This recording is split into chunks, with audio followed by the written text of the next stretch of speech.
Well, good morning on this big day. Welcome to the March 2010 meeting of the FCC, our own version of March Madness. Today's subject is the National Broadband Plan. For the record, the plan does not include any tools to help you fill out your bracket.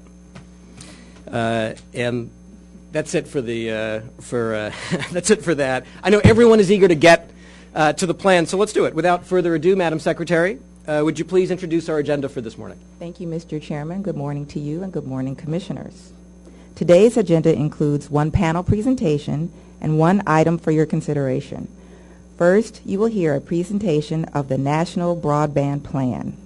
Next, you will consider a joint statement on broadband. This is your agenda for today.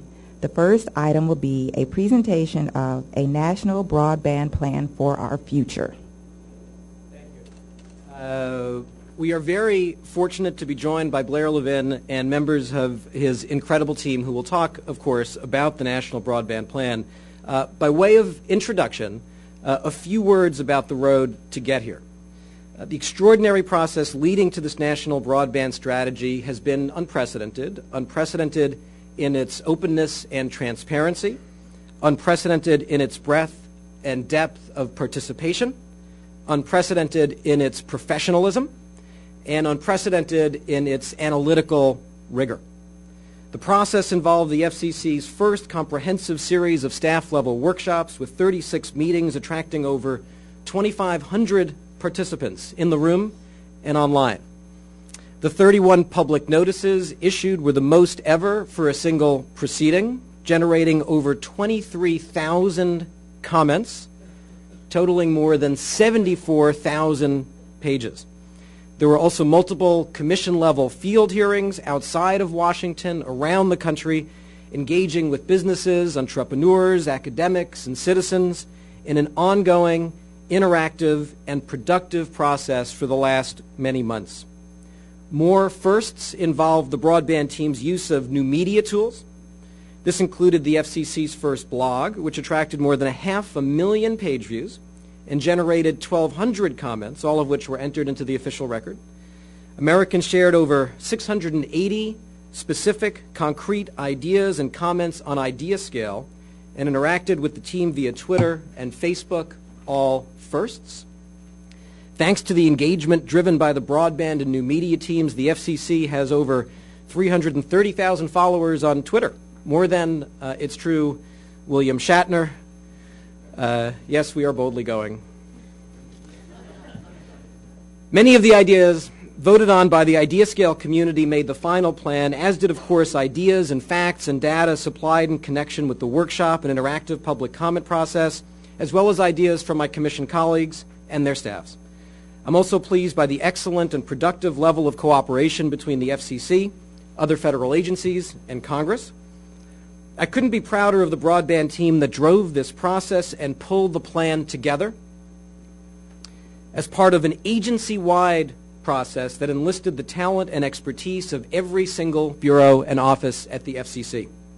The broadband team includes dedicated and brilliant professionals from a broad array of disciplines: engineers, economists, entrepreneurs, scholars, analysts, lawyers, as well as leaders from nonprofits, medicine, education, government, all coming together as public servants to tackle vitally important issues focused on what's right for the country. I'll return later to well-deserved thank yous for Blair and the team. For now, before I ask Blair and the team to begin, I want to thank my colleagues on the Commission and their staffs who have been engaged for many months in this process, in hearings, workshops, meetings, and briefings, providing valuable input on priorities and specific topics throughout the process, giving important speeches, including on digital inclusion, disabilities, and spectrum, and providing very helpful suggestions on drafts of the plan. I look forward to continuing this partnership as we begin specific proceedings to address the issues raised by the plan. And finally, a special thank you to Commissioner Copps for his work as acting chairman to get this vital project off the ground. Commissioner Copps recognized the urgency of this task, Without his early, strong leadership, we simply would not be here today. So I'm personally grateful for your early work, and I appreciate it. With that, Blair, I turn it over to you and your team.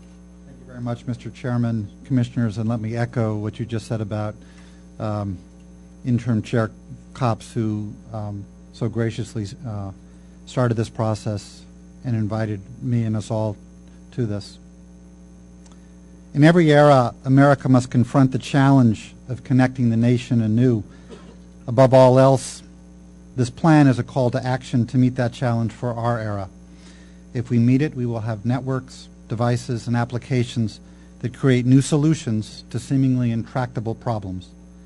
If successful, we will transform our country, and as America does when it transforms itself, transform the world.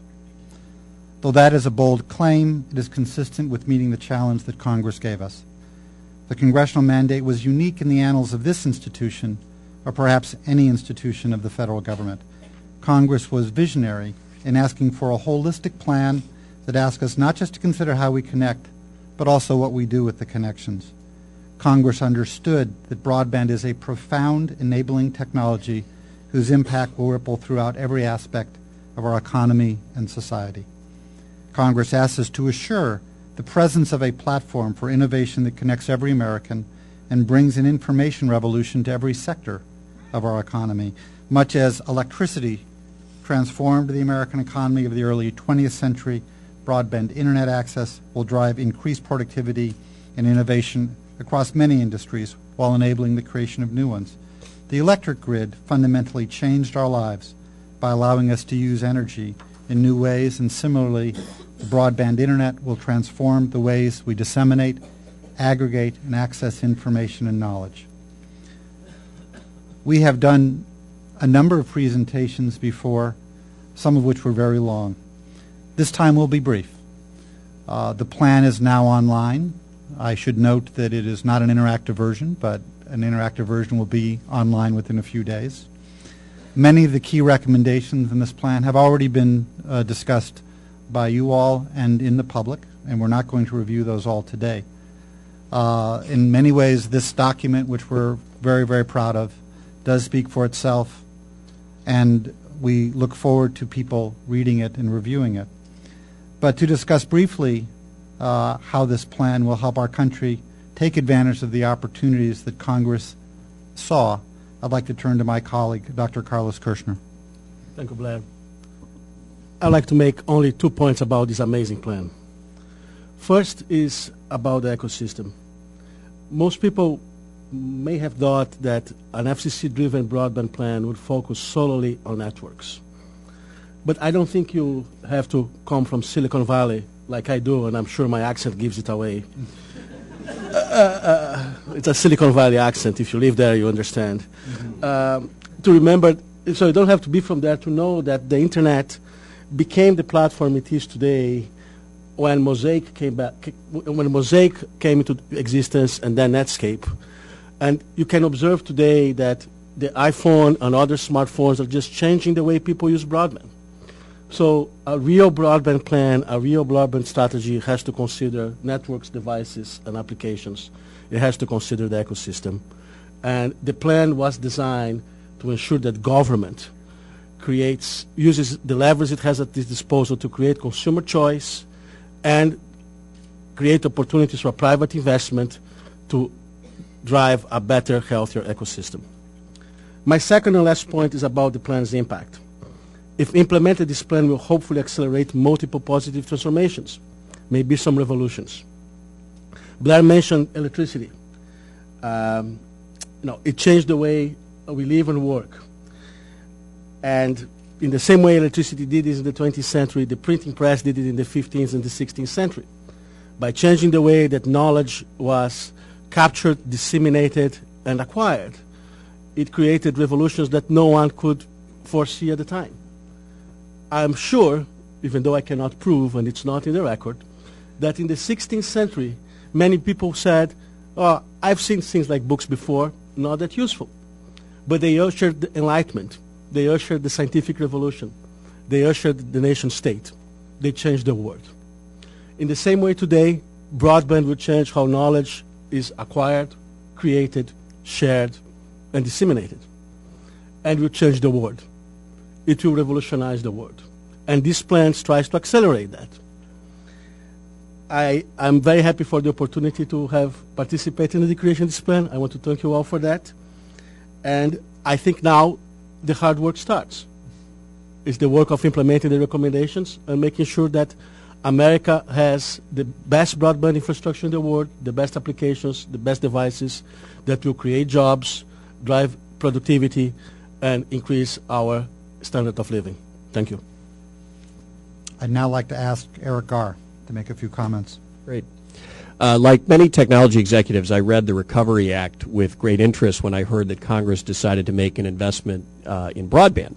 I've spent my career helping companies and local governments use broadband to run their operations better, and thought broadband was a very wise investment for the country to consider. The most interesting part of the act for me was the part on national purposes.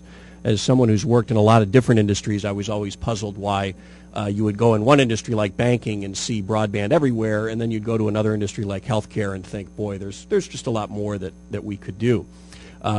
I thought the Act very well recognized that while connectivity is important, much of the value comes down to how we actually use this technology. When I had a chance to play a part on this team, much of my decision to move here from Chicago was based on my interest in the national purposes. The team presented these to you at the last commission meeting, but it's worth highlighting a couple of reasons why these things are so important. First, the plan shows the opportunity for the healthcare system. Broadband can help reduce the cost of care by billions and allow doctors to reach more patients to deliver high-quality care. Right now, our healthcare system is very expensive, and our adoption of health IT lags. We can't afford to ignore the cost of this system any longer, and broadband can be an important enabler to make sure that this system works the best that it can. The E-rate program has long supported connectivity to our nation's schools. While the program has been a great success, with broadband reaching 97% of our schools, the plan does recommend several actions to update the program and ensure that we do our part to drive more digital educational content. Our students need access to broadband, but we also need better content to enrich their education. In addition to an electronic student record, will help teachers and administrators track progress and prepare lessons in the most efficient way. Broadband can also bring opportunity. My own city of Chicago saw its libraries overrun by patrons as the economic downturn took hold. The library basically turned into an employment office with lines of citizens waiting for computers so that they could search for jobs and post their resumes online. The plan considers many ways that broadband can help create opportunity for all Americans so that we can train our workforce better and make it easier to find a job. The broadband planning effort itself has shown how broadband can improve government performance and civic engagement. Broadband.gov and the other FCC new media properties have brought the public into this room. Right now, the essence of the plan is being tweeted to draw attention to the content in real time as we deliver it to all of you. The printed version will be taken to Congress this afternoon and tomorrow, but the digital version can be downloaded across America in seconds. The plan also recognizes that while broadband can make it easier to obtain information about our government, it can disrupt traditional media that have long played a vital role. Commissioner Copps has rightly pointed out this issue to us along the way, and I look forward to reading the additional work that the Commission is going to do on this topic that will build off what we've done in the plan. Public safety may benefit the most from broadband. The plan recommends a network that will bring capabilities of broadband to the tough operational problems that our first responders encounter. Well, public safety's needs are different. When they really need the network, they really need the network. And the plan outlines a range of activities to make sure our first responders have the tools to do their jobs. Kristen Kane and her team did a marvelous job on this section of the plan, and it was a pleasure to work with all of them. In addition to Kristen, Rob Curtis and Brian David led the deployment and adoption tracks of work, which also informed this section of the plan in important ways. I should also thank all of the FCC rookies and veterans who worked on the plan. Everyone made a great contribution, and the plan is better for all of your efforts. I also have to specifically mention the writers' room. Without you, we would have no plan. And finally, I'd like to thank my wife, who's in the audience, who put our life in Chicago on pause to come here for this adventure. In closing, we should all recognize that this plan is America's plan. The country should consider these ideas and recommendations, make decisions, and move forward. Phoebe Yang will describe where we go from here. So with that, Phoebe. Thank you, Eric. Well, how we get there. This agency, thanks to the work of you, the commissioners, as well as your talented staff, as well as the bureaus, and the hard work of the team sitting behind us that have put in countless hours into not only the plan, but also thinking about the implementation of that plan, we have already begun to see progress. Several items were presented and adopted at previous commission meetings relating to the plan. First, the tower siting declaratory ruling adopted in November 2009, where the Commission cleared the way for broadband deployment by establishing timelines that will streamline review of tower siting applications by state and local governments. This action will accelerate the deployment of next-generation wireless networks while respecting the legitimate concerns of local authorities and preserving local control over zoning and land use policies. Secondly, the E-rate community use waiver order in NPRM, which last month the Commission adopted in its order to enable after-hours community use of broadband connections in schools funded by the E-rate program. It expands public access to broadband and allows more efficient use of resources funded by the E-rate program, so that all without increasing the size of the Universal Service Fund. Schools now have the option to permit the general public to use their internet connections whenever school is not in session. This allows adults to take digital literacy courses, unemployed workers to seek online job search tools, and citizens interested in using the internet-based government services to benefit all. In the Rural Healthcare Order in Extension, where the Wireline Competition Bureau has recently extended a key deadline for pilot participants in the Rural Health Pilot Program, with the new deadline being June 30th, which will help to ensure the success of the pilot projects and provide additional time for building out of networks that will benefit the e-health of the entire country.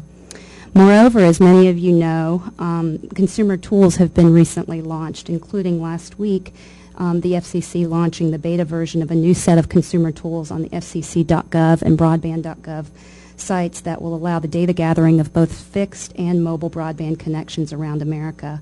Already in the first 5 days of since the launch, the public has run almost 300,000 tests using the Commission's fixed tools.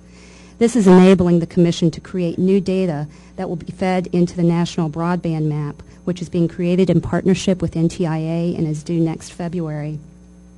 Secondly, tomorrow the FCC will launch a beta release of its Spectrum dashboard, again on the websites, and it will feature user-friendly access to information regarding spectrum bands and licenses, including those that may be suitable for wireless broadband deployment. The public can use the Spectrum dashboard to browse spectrum bands, search for spectrum licenses, produce maps, and export raw data. And we are looking forward to receiving public input on how we can improve and augment the dashboard in future releases, which we see as unprecedented. In addition, with respect to agency proceedings to come, we will be, over the next few weeks, releasing a schedule of proceedings for the next 12 to 18 months to begin implementation. More than half of the plan's roughly 200 recommendations are directed at the FCC. The plan's recommendations will cover proceedings that actually do cover proceedings of over 40 in both action as well as in count. Roughly half are focused on promoting competition and consumer value through broadband network devices and application policy changes, infrastructure policy changes, and unlocking the value of the 500 megahertz of spectrum. Another quarter are focused on the critical task of universalizing broadband service for all Americans through USF and intercarrier compensation reform. The majority of the rest focused on how FCC can promote public safety and protect critical infrastructure. And finally, there are several recommendations that are focused on other important issues, such as people with disabilities and tribal lands. In addition, the mandate for the broadband plan extended beyond the purview of the FCC, as you all know, creating a comprehensive plan for the country that advances national purposes across a number of sectors required input from across the federal government and beyond. to develop recommendations throughout the plan, but particularly in the national purposes section that Eric mentioned, we worked in consultation and partnership with more than 24 agencies and offices, as well as consulted with sector experts, leading companies, entrepreneurs, investors, and others. The recommendations directed to other agencies are simply that. They are recommendations. We hope that the executive branch will convene a multidisciplinary council to pursue the recommendations, set benchmarks, and track progress. We also recommend that the FCC serve as a resource to those agencies throughout this process as they increasingly integrate broadband into their work. Their engagement in the planning process has been extremely helpful and has allowed us to build upon work already underway and explore new practical opportunities to integrate broadband into their work. Finally, we wanted to point out, because there have been a lot of questions about congressional action and budget impact, we have kept our requests to Congress limited and focused to address key points on competition, adoption, and public safety. We believe our plan as proposed is revenue neutral. The transformation of USF to broadband will require no new funding, and the freeing up of frequencies proposed by the plan are expected by analysts to generate billions from spectrum auctions. This will more than cover the plan's recommendations relating to funding, which fall under 3 buckets: public safety, adoption efforts, and an optional funding request to accelerate the Connect America Fund deployment of broadband. I know I speak for the entire team by saying that we have all enjoyed working with the commissioners and your talented staffs. The Bureau and office chiefs and their teams are very hardworking, and we appreciate the time that they have invested in this process. And we all know that this is the beginning, and we look forward to the next day. Thanks. Thank you, Phoebe. As a demonstration of how rapidly things move on the broadband team, let me correct something I said earlier. In fact, our fabulous new media team not only has the PDF version of the plan up, but also has the interactive HTML versions, and they have been a tremendous part of this operation, and worked tirelessly over the last couple of weeks to make sure that all America could read the plan at the same time as everyone else. There's a Spanish and Braille version that will be forthcoming that are not up yet, but expect them shortly. I'd like to close by doing 2 things. First, I'd like to thank all of my colleagues on the Omnibus Broadband Initiative, this merry band of brothers and sisters like Henry's troops at Agincourt took on a challenge with very difficult odds, and in my view succeeded in ways unimaginable at the start. Each deserves personal praise, but I won't do that here. I do want to say a word about my colleagues at the table. Dr. Carlos Kirshner was a great intellectual sparring partner, not just for me, but for every member of the team. The nation should be grateful for, among other things, the many things that are not in the plan, because Carlos correctly pointed out their hidden flaws. I recall with amusement an article in July, you might recall this, that said that you and I, Mr. Chairman, already knew totally what was in the plan. I assure you that if whatever thoughts we had at that time, Carlos kicked it out of the system very quickly. Phoebe's contributions to this effort are far beyond measure. With her intellectual rigor, her complete command of the briefing process, both on the Hill and with the 8th floor, and her final read of the plan, which was critical in the last few days, she shaped, guided, and improved this project in ways that can only be known to a few, but for which all should be eternally grateful. And I might note, and Mr. Chairman, I know that you understand how difficult it is for me to say this, that after working with Phoebe, I'm now convinced that Stanford Law School is probably the best law school in the country. Above all, let me thank Eric Garr, who truly ran this process. Today's Wall Street Journal has a headline, "Broadband Plan Faces Many Hurdles," to which I say, that is nothing compared to the hurdles we already faced and to which Eric already jumped over. For Eric, no job is too big, no job is too small. His ability to pull together this document by leading the legendary writer's room process was the finest example of leadership and professionalism it's been my pleasure to witness. I asked him to produce a plan without pure precedent. He delivered. My personal gratitude is boundless.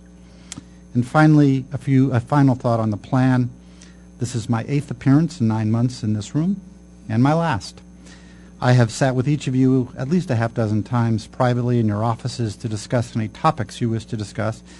We discussed many of the plan's recommendations, which, like my children, are all fantastic, or at least like the children of Lake Wobegon, all above average.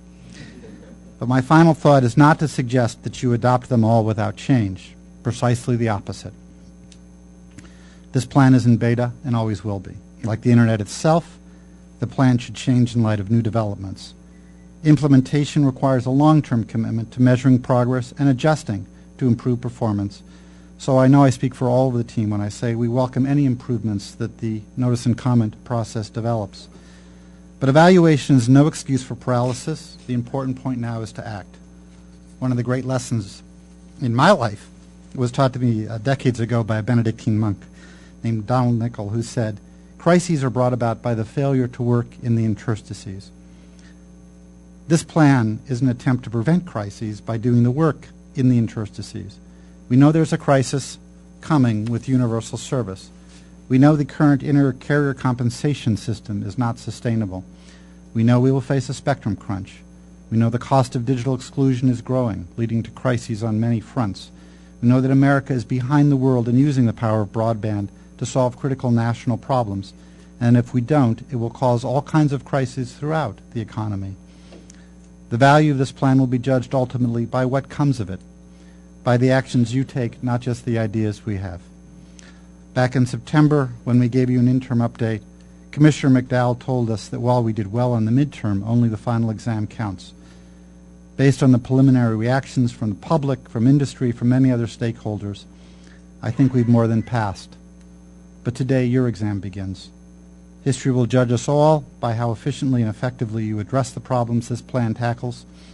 History will judge us all not by our slogans, but by our solutions. So you have a plan, and now is the time to act. I've enjoyed working with every one of you, and I'm very grateful for the opportunity to serve. Thank you very much. Thank you very much. Thanks to each of you. More to say, but first, let's move to comments from the bench. Commissioner Copps. Well, at long last, here we are, and here we go. Since walking through the door of this building as a newly minted commissioner in 2001, I have called for and hoped for and dreamed about this, a national plan to ensure that every American has high-speed, opportunity-creating, affordable broadband. For too many years, government was asleep at the switch, and the results showed as your country and mine dropped way down the rankings in terms of broadband penetration among OECD countries. It took a long time for good news to come, but come it has. In the American Recovery and Reinvestment Act, Congress and the President called on the FCC to develop a national broadband plan. Now it's been done. Put together under the visionary leadership of Chairman Janikowski and with the hard work of a truly impressive team of both old and new FCC faces, managed by Blair Levin with remarkable ability and equally remarkable grace under pressure, we finally have a clear objective and a considered strategy aimed at ensuring that everyone in this country has equal opportunity in this new digital age, no matter who they are, where they live, or the particular circumstances of their individual lives. The process to develop this plan has been more comprehensive, open, public, and transparent than any that I have encountered at this commission. The broadband team cast a wide net to make the process inclusive. It searched out a myriad of traditional and non-traditional stakeholders that deserve to be heard, with special emphasis on folks who don't have a corporate lobbyist or lawyer working for them in Washington. After all, shouldn't a broadband policy for the American people be a broadband policy of and by the American people? The plan is premised on the understanding that high-value broadband is the great enabler of our time.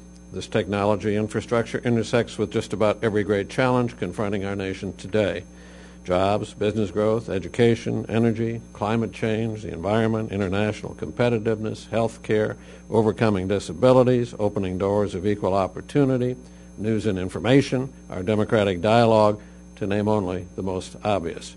There is no solution for any of these challenges that does not have a broadband component to it. There are so many important matters that this plan covers, including recommendations to reform the Universal Service Fund, to identify additional licensed and unlicensed spectrum for wireless broadband, to implement a nationwide interoperable public safety network. We can't possibly delve into the merits of each of them here, and do them any semblance of justice, but I do want to highlight a few.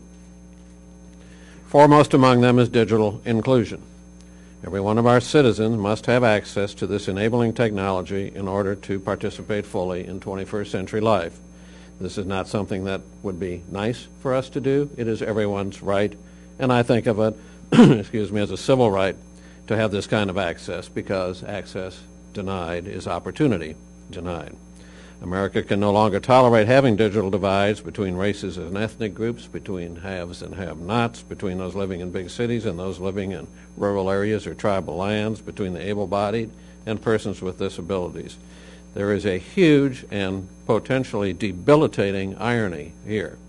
This liberating and dynamic technology that can make so many things better could end, if we don't do the job thoroughly and do it right, by creating even wider divides in this country going forward than we have had in the past. Digital technology should close divides, not widen them. And that's what puts such urgency into moving forward immediately and comprehensively to implement this plan. So broadband must leave no American behind. African American, Hispanic American, Asian American, disabled American, poor American, rural American, inner city American. It must also include the original American, the Native American. I've seen firsthand the unacceptable state of communications in much of Indian country. In so many places where Native Americans live, poverty endures, unemployment is at levels no society should tolerate, education, languages, and basic public safety falls far short of what people have a right to expect. Up-to-date state-of-the-art communications facilities and services are still strangers to most of Indian country. Even the plain old telephone service that so many of us take for granted is at shockingly low levels of penetration. They're below 70% of Native American households. And we don't even begin to have reliable data on the status of Internet subscribership on tribal lands because no one has even bothered to collect it. That's why I encourage the broadband team to develop a plan that works for Indian country, too. I'm very pleased that the broadband team heard me, but more importantly, they heard from the people living on tribal lands. Implementation of the plan's recommendations, a federal tribal broadband initiative, an FCC tribal task force, an FCC Office of Tribal Affairs, data gathering on tribal lands, universal service reforms, among others, will give Native American communities the visibility they deserve day in and day out at the FCC, and will build upon the trust relationship that Bill Kennard did so much to promote while he was chairman of the FCC. Another important focus of the plan is ensuring accessibility for persons with disabilities. In my time at the Commission, I've had the wonderful and totally inspiring experience of working with numerous disabilities communities, beginning with my very first speech as a commissioner, which was to a deaf and hard of hearing audience. I've come to see and appreciate the talents these folks have and to begin understanding the challenges they must constantly overcome every day, all day. These are individuals with so much talent, so many skills, such dedication and genuine desire, and all they ask is an equal shot at being productive members of society. We just cannot countenance their further exclusion.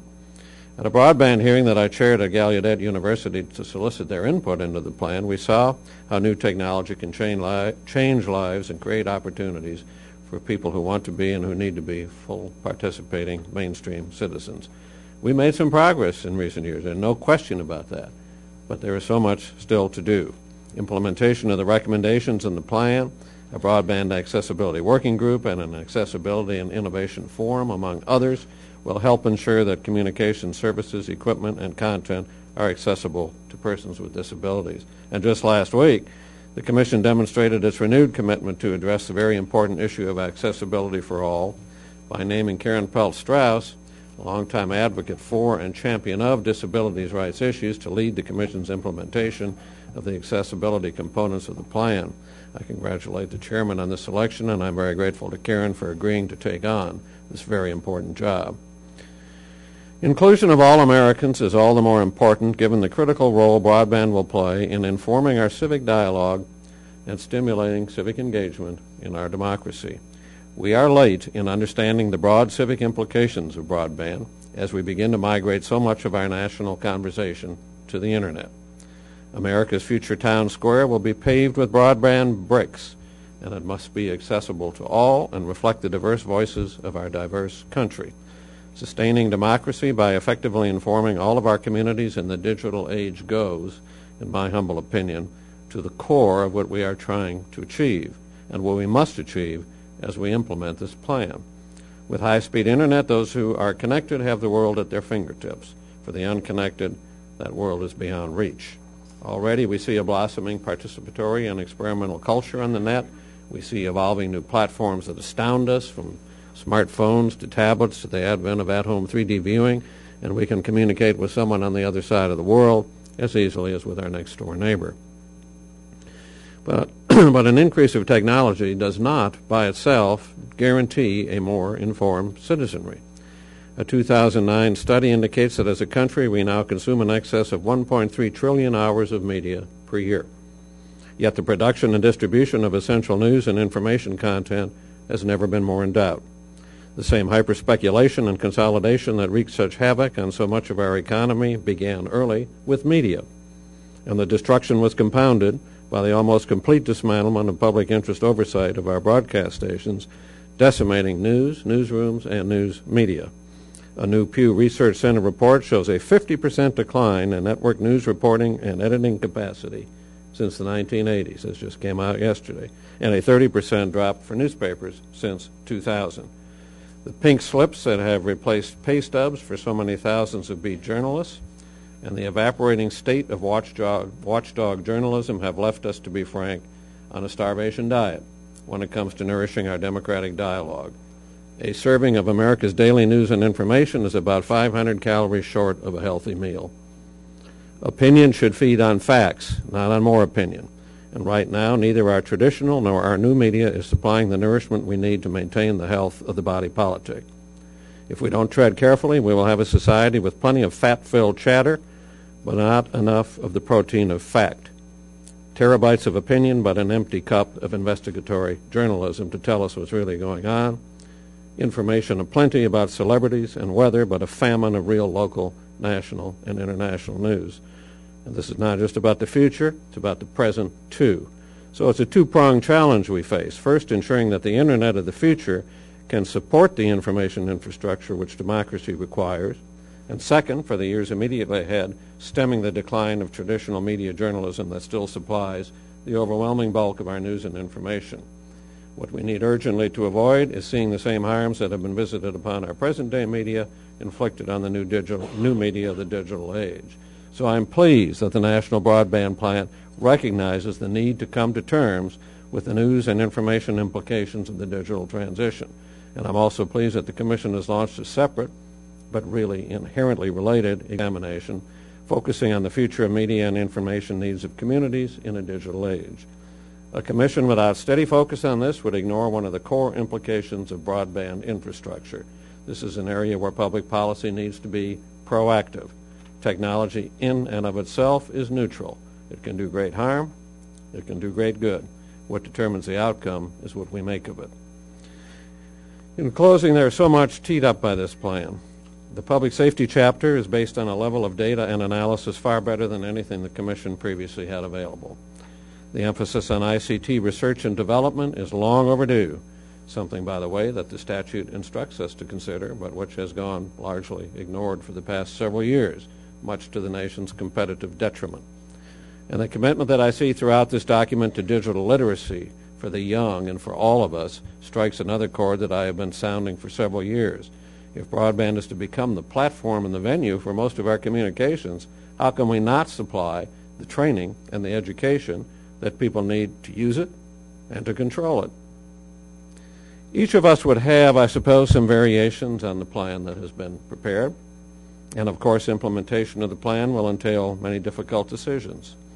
In matters involving spectrum, for example, I am always conscious of the fact that the airwaves belong to the American people, and the stewards of this precious resource should at all times be serving the public interest. Our allocation of the people's spectrum finds its touchstone right here. In matters involving competition in our communications ecosystem, we will have to be vigilant to ensure that our strategies actually work. Lack of competition could conceivably require us to take actions going beyond what is generally discussed here. I dare say I don't need to remind many people here that competition is not, to my mind, the defining hallmark of America's current telecommunications sector, but it is at the core of our enabling statute. In competition and elsewhere, should we find that we lack the tools we need to conduct effective public interest oversight of the evolving broadband network, we may have to invoke other available authorities already invested in the Commission. Or, should we lack some authority that we may need, we may have to request it. We are dealing with a broadband information ecosystem where many parts come together to form a complex, synergistic, and interdependent whole. If we lack the oversight tools to treat it that way, to treat it systematically, we do the ecosystem injustice and we invite serious harm. So yes, robust decisions and difficult decision-making await us. Time is not the friend of a nation that has so much broadband work that has gone unattended, but I am encouraged by the Chairman's determination to move quickly to put this plan to work for the American people. It is not, as Blair said, a static plan. It will require adjustment and flexibility as we proceed. But this is one of its strengths, not a weakness. Taken as a whole, this plan points the compass and sets us on the right path so that Americans living in the four corners of this great country and everyone in between can reap the benefits of broadband. Lots of new and novel questions came to the fore in this proceeding. There are fewer answers than there are questions, and fewer still easy answers. But at its core, the basic challenge we confront here is neither new nor novel. It is to build this century's infrastructure in order to create opportunity for each of us. Previous generations of Americans have faced the very same challenge. To the great benefit of our nation, they usually found ways to get the job done, and they did it by deploying their combined strengths and their resources to build the infrastructure their particular times demanded, whether it was turnpikes, roads, canals, bridges, railroads, highways, electric power, even basic telecommunications. This generation's challenge is to build the infrastructure of the digital age. In presenting this plan today, Chairman Janikowski walks an all-American path totally in keeping with how the generations who came before us built this country. At last, we begin to walk the broadband walk. Thank you. Commissioner Copps, thank you. Commissioner McDowell? Thank you, Mr. Chairman. First, to the many hardworking members of the broadband plan team who have spent countless hours away from your loved ones, absorbing terabytes of information over these many months. If you remember nothing else I say today, please remember these few words. Thank you for your efforts. You have floated ideas and taken some arrows. Your blood, sweat, toil, and tears, and more often than not laughter, at least with me, are appreciated. Your commitment, energy, and sense of mission have not gone unnoticed. While you've had to give up your personal lives, including holidays with your families, I imagine that this St. Patrick's Day will be one to remember, even if you're not Irish. To the O'Yangs, O'Gars, O'Levens, and O'Kirsners, I say this. Second, we should be mindful that Blair and his team are presenting this plan to Congress during a tumultuous time. And no, I'm not referring to the debate over health care legislation. I'm talking, of course, about March Madness. It should be obvious to policymakers everywhere that the NCAA basketball tournament and broadband enjoy a symbiotic relationship. To find definitive proof of unfettered innovation at the edge of networks, one needs to look no further than the statistics emanating from March Madness on Demand, or MMOD, known to those of us who suffer from March Madness. Last year, MMOD recorded 7.52 million unique visitors, which represented a 58% increase over 2008. Furthermore, online viewers consumed more than 8.6 million hours of video and audio in 2009. That is a 75% increase over 2008. If this trend continues, March Madness could be the holy grail of killer apps needed to accelerate broadband adoption to near ubiquity by 2020. Increasing demand for watching March Madness online, however, may not help us meet all of the national purposes outlined in the Stimulus Act, specifically economic development. Although the NCAA tournament is heralded by many as one of the greatest human creations, some have trumpeted a recent innovation as surpassing the tournament's prowess in improving the human condition. Yes, the boss button. A recent press release reveals that, quote, the boss button, which was clicked over 2.77 million times during the 2009 tournament, hides the live video action on the screen and silences the audio, replacing it with a business-like image, end quote. This may not be great for workplace productivity, but it could embody a market-driven solution to increased adoption. But in all seriousness, it is important for everyone to understand that the plan offered up today for Congress's review represents a tremendous amount of hard work and thoughtfulness. However, it does not carry with it the force and effect of law. In other words, the plan itself contains no rules. Not having a commission vote has given the broadband plan team the flexibility to make their recommendations to Congress and the commission freely. Rulemakings, opportunities for public comment, subsequent debates, and votes on proposed rules spawned by the plan still lie over the horizon. In short, today marks the beginning of a long process, not the end of one. In the past several years, America has made great strides in the deployment and adoption of broadband services. In 2003, only 15% of American adults had access to broadband at home. Today, that number is well over two-thirds. Some form of broadband is available to roughly 95% of Americans. Out of 114 million American households, only 7 million lack access to broadband. 7 years ago, only 180,000 homes had access to fiber-based broadband. By the middle of last year, that figure had spiked to over 17 million households. Additionally, America has experienced phenomenal growth in wireless broadband adoption. Mobile broadband was virtually unheard of in 2002. But by the end of last year, an estimated 100 million Americans subscribed to wireless broadband technologies. America is home to more wireless companies than any other country in the world. More than half of all Americans have a choice of 5 wireless providers. 94% have a choice of 4. Similarly, we lead the world in 3G build-out and adoption. Not only has investment and innovation been dynamic in the telecom core of the Internet environment, but economic activity at the edge of networks has been nothing short of explosive as well. For instance, last year, Americans led the world by downloading over 837 million applications onto their mobile devices. Not only does the U.S. have 1/3 of the world's market share of mobile apps, but the American mobile app market has experienced an astonishing 9-fold increase in just 2 years. As impressive as that statistic is, it will seem small 2 years from now. Hundreds of thousands of mobile applications are pouring into the market, while countless more are on the way from thousands of developers for years to come.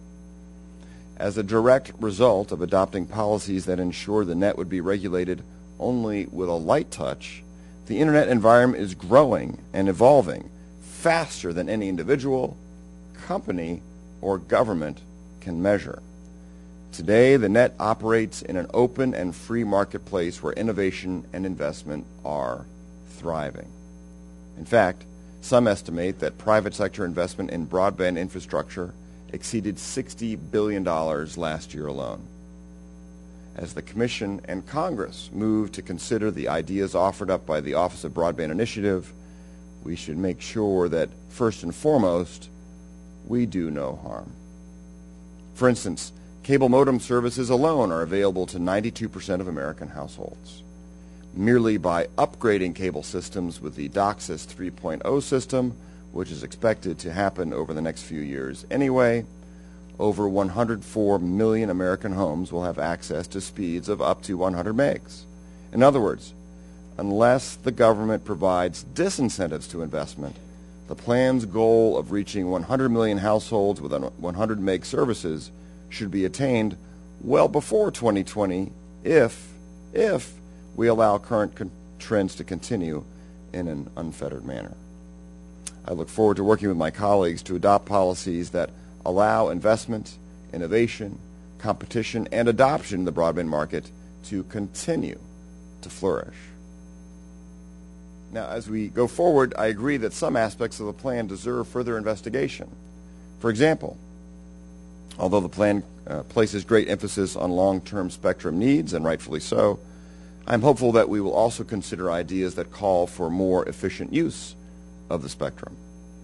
These include more robust deployment of enhanced antenna systems, improved development, testing, and rollout of creative technologies where appropriate, such as cognitive radios, and enhanced consideration of and more targeted consumer education on the use of femtocells. Each of these technological options, already available in the marketplace, augment capacity and coverage, which are especially important for data and multimedia transmissions. As I have said for quite some time, we should accelerate our efforts to create a more specific framework for allowing unlicensed use of the television white spaces. I'm also interested in using some portion of this spectrum to provide wireless backhaul in rural areas. Our work on white spaces started under FCC Chairman Michael Powell, and we are long overdue to make it a reality for all American consumers. Similarly, we should explore our authority under Section 336 to provide television broadcasters an incentive to lease that spectrum. Focusing on this statutorily permissible and voluntary mechanism for leasing parts of the airwaves may be an easier path to accelerating deployment of advanced services than more coercive means. Furthermore, we should bring spectrum that is lying fallow to auction as quickly as possible. I agree with the plan's recommendations that government should strive to lead in relinquishing spectrum it does not use efficiently or sometimes at all. Improved interagency coordination is vital in this pursuit. Reform of our Universal Service Fund and intercarrier compensation mechanisms is embarrassingly overdue. As a commission, we came very close to codifying consensus on reforms in late 2008. Unfortunately, needless procedural roadblocks thrown in our way prevented us from consummating any agreements. I hope we can rekindle that same constructive and bipartisan spirit which existed at that time in any future proceedings.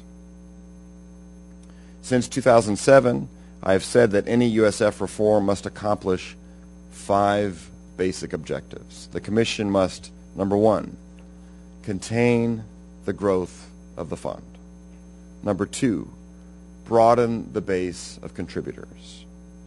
Number 3, reduce the contribution burden. By the way, the contribution factor has grown from 5.53% during the first quarter of 1998 to currently a level of 15.3%, which is an all-time high. This confiscatory money grab not only burdens America's consumers the most, it is evidence that the fund's viability is in question. Number 4, we should ensure competitive neutrality.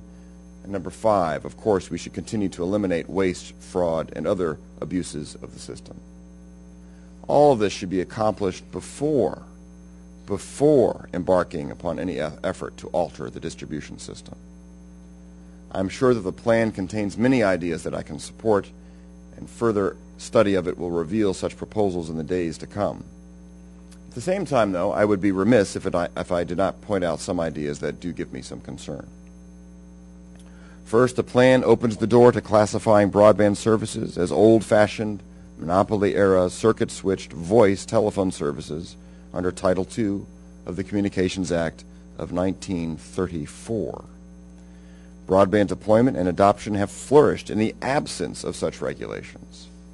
Not only do I doubt that such a reclassification would survive appeal, I don't see how foisting a regulatory framework first devised in the 19th century would help a competitive 21st century marketplace continue to thrive. But we'll have plenty of time to engage in this debate.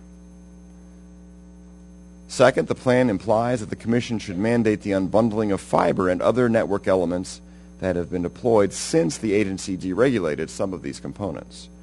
As a result of that deregulation, fiber deployment has spiked in recent years.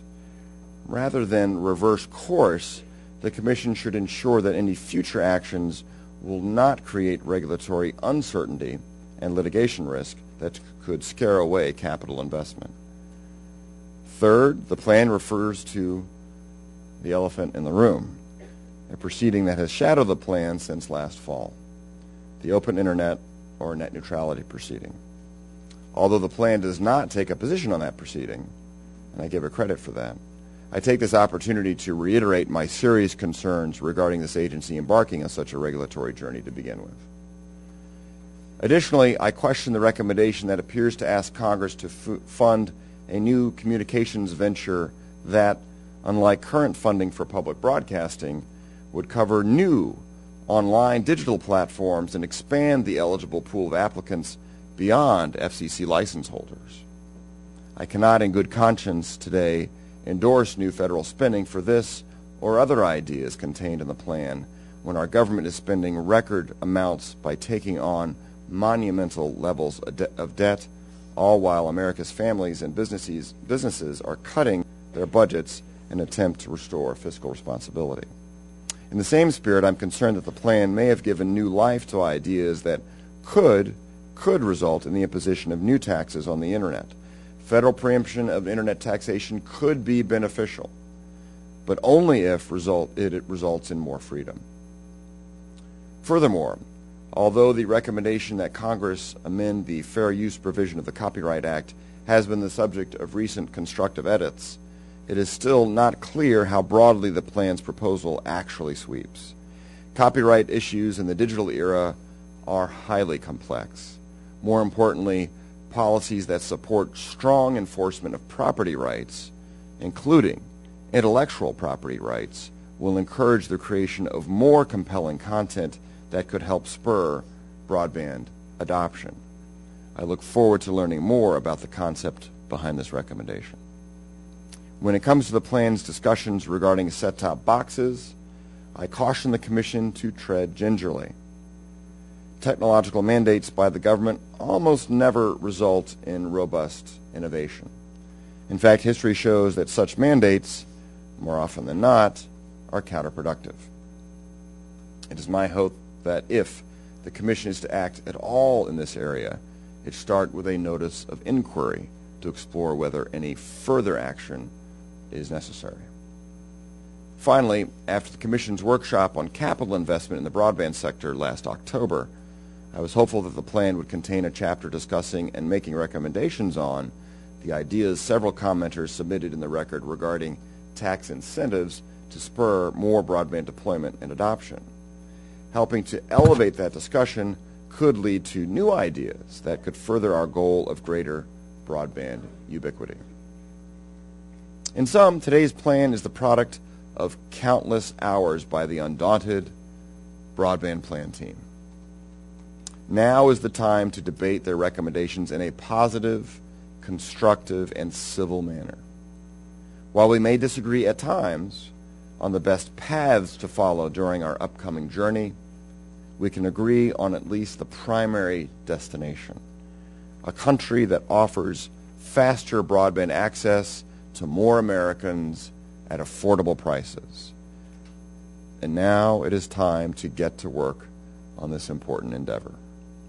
Mr. Chairman, I also want to take this opportunity to thank your senior legal advisor, Bruce Gottlieb, for his continued generosity, graciousness, and leadership.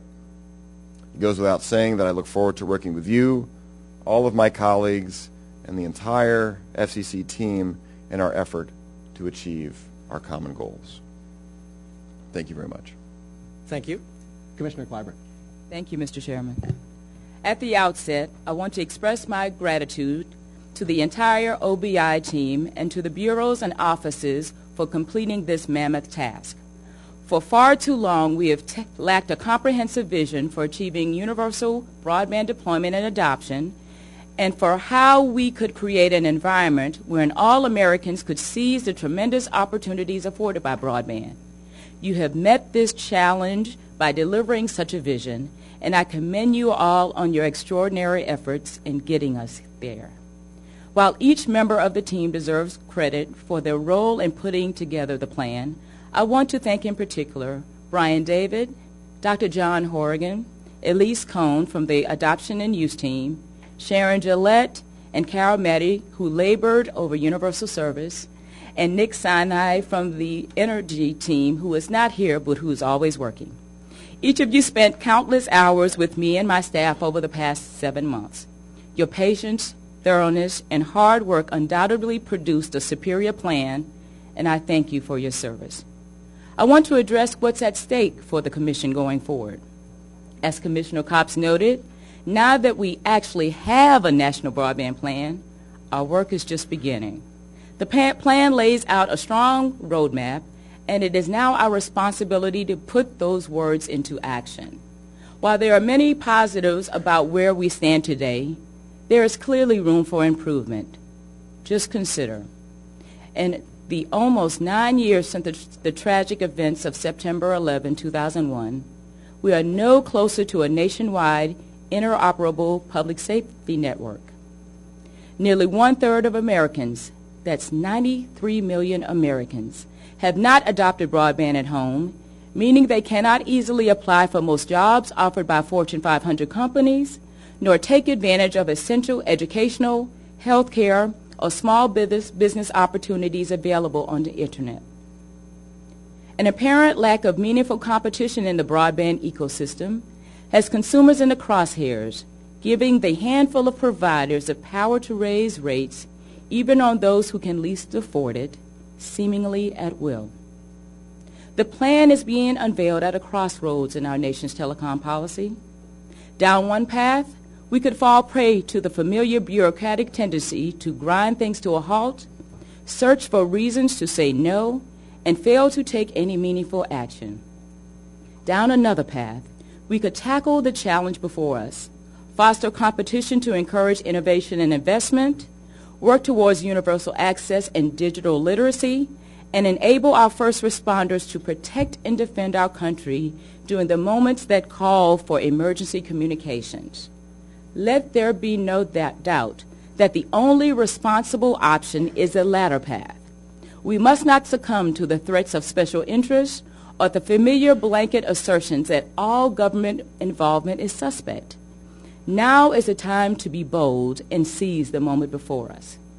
The plan before us is an impressive piece of work and is the result of unprecedented openness and transparency. While there are a number of exciting ideas in the plan, such as making broadband speeds transparent, creating the Federal Tribal Broadband Initiative, and undertaking set-top box reform, I would like to touch on several areas in particular which I believe necessitate immediate action. Last week at the Digital Inclusion Summit, I spoke at some length about the importance of broadband adoption. We can deploy broadband to every single corner of this country, but if we don't have near universal adoption, that deployment will be in vain. Moreover, if we sit back and do nothing, we will be supporting the development of a long-lasting underclass that does not have access to the most basic needs: government programs, job applications, and essential health care and education solutions. One crucial aspect of broadband adoption is making broadband affordable. There is no question that for some Americans, the cost of broadband puts the technology out of reach. This is where the Universal Service Fund must play an integral role. The plan's three-stage process to transition universal service from narrowband to broadband within 10 years is visionary. As I have stated, action by the FCC on this score is long overdue. The Universal Service Fund is a primary vehicle by which we can deliver on the promise of affordable broadband service at comparable speeds for Americans no matter where they live or how much money they make. The plan is absolutely correct. We must assess and adjust every aspect of the current USF support methods as well as inter-carrier compensation system. We must consider all the costs incurred to provide broadband, including middle mile, as well as the revenues derived from broadband networks, and adjust our support mechanisms accordingly. We also need to expand the base of contributions. If the system is reformed to directly support broadband service, as it should be, it is time to ask ourselves whether assessments for support should include revenues from broadband service as well. And support should be targeted to those areas on a technology-neutral basis where broadband deployment and service would not be economical. The plan also makes great headway with one of the most important and complex issues of our time, public safety and homeland security. It provides concrete steps for nationwide public safety wireless broadband network, one that will provide needed functionality and interoperability for the public safety community. The recommendations concerning Emergency Response Interoperability Center and congressional funding for the network in particular address two of the most fundamental building blocks necessary to make this network a reality. We can no longer delay and risk the lives and safety of all Americans. Many of our efforts hinge on the security of the infrastructure that supports our growing cyber economy. The recommendations for a cybersecurity roadmap, certification program, outage reporting, and evaluation of the resiliency of these networks will help consumers have the information they need to ensure the security of their personal information. It will also help the Commission have the information we need to help secure our digital borders. I applaud the team's commitment to finding innovative ways in which we can make more spectrum available over the next decade. The demand for spectrum are and will continue to be great. At a high level, we must set meaningful long-term goals that include both licensed and unlicensed spectrum. It's important that the plan's 10-year goal is broad in scope, encompassing licensed and unlicensed as well as fixed and mobile spectrum. With respect to the spectrum currently occupied by television broadcasters, I want to note a few words of caution. While the plan acknowledges the current public interest mandates and goals of broadcast spectrum, it does not contain a rigorous analysis of the practical implications of its proposed actions on the public interest. This is a serious concern, given that broadcast spectrum is a lone spectrum through which our nation's public interest goals are effectuated. Likewise, the plan does not study the impact that a spectrum sell-off would have on women and minority-owned broadcast television stations. It is no mystery how poorly these groups are represented among media ownership ranks. A plan that will further decimate the prospects for women and minority owners is untenable. Further, we may be doing this country a disservice if our actions leave Americans relying on over-the-air television with only the major networks at the expense of smaller stations serving niche audiences who rely on them for news and information. Fortunately, the Commission is in the process of at least 2 inquiries that can inform our treatment of the broadcast spectrum. First, the Commission is in the throes of its quadrennial media ownership review, through which we are examining the state of television and radio markets. In particular, the Commission is studying whether its rules promote competition and diversity in the broadcast marketplace. This inquiry will also yield a good look at the degree to which broadcasters are currently serving the public interest.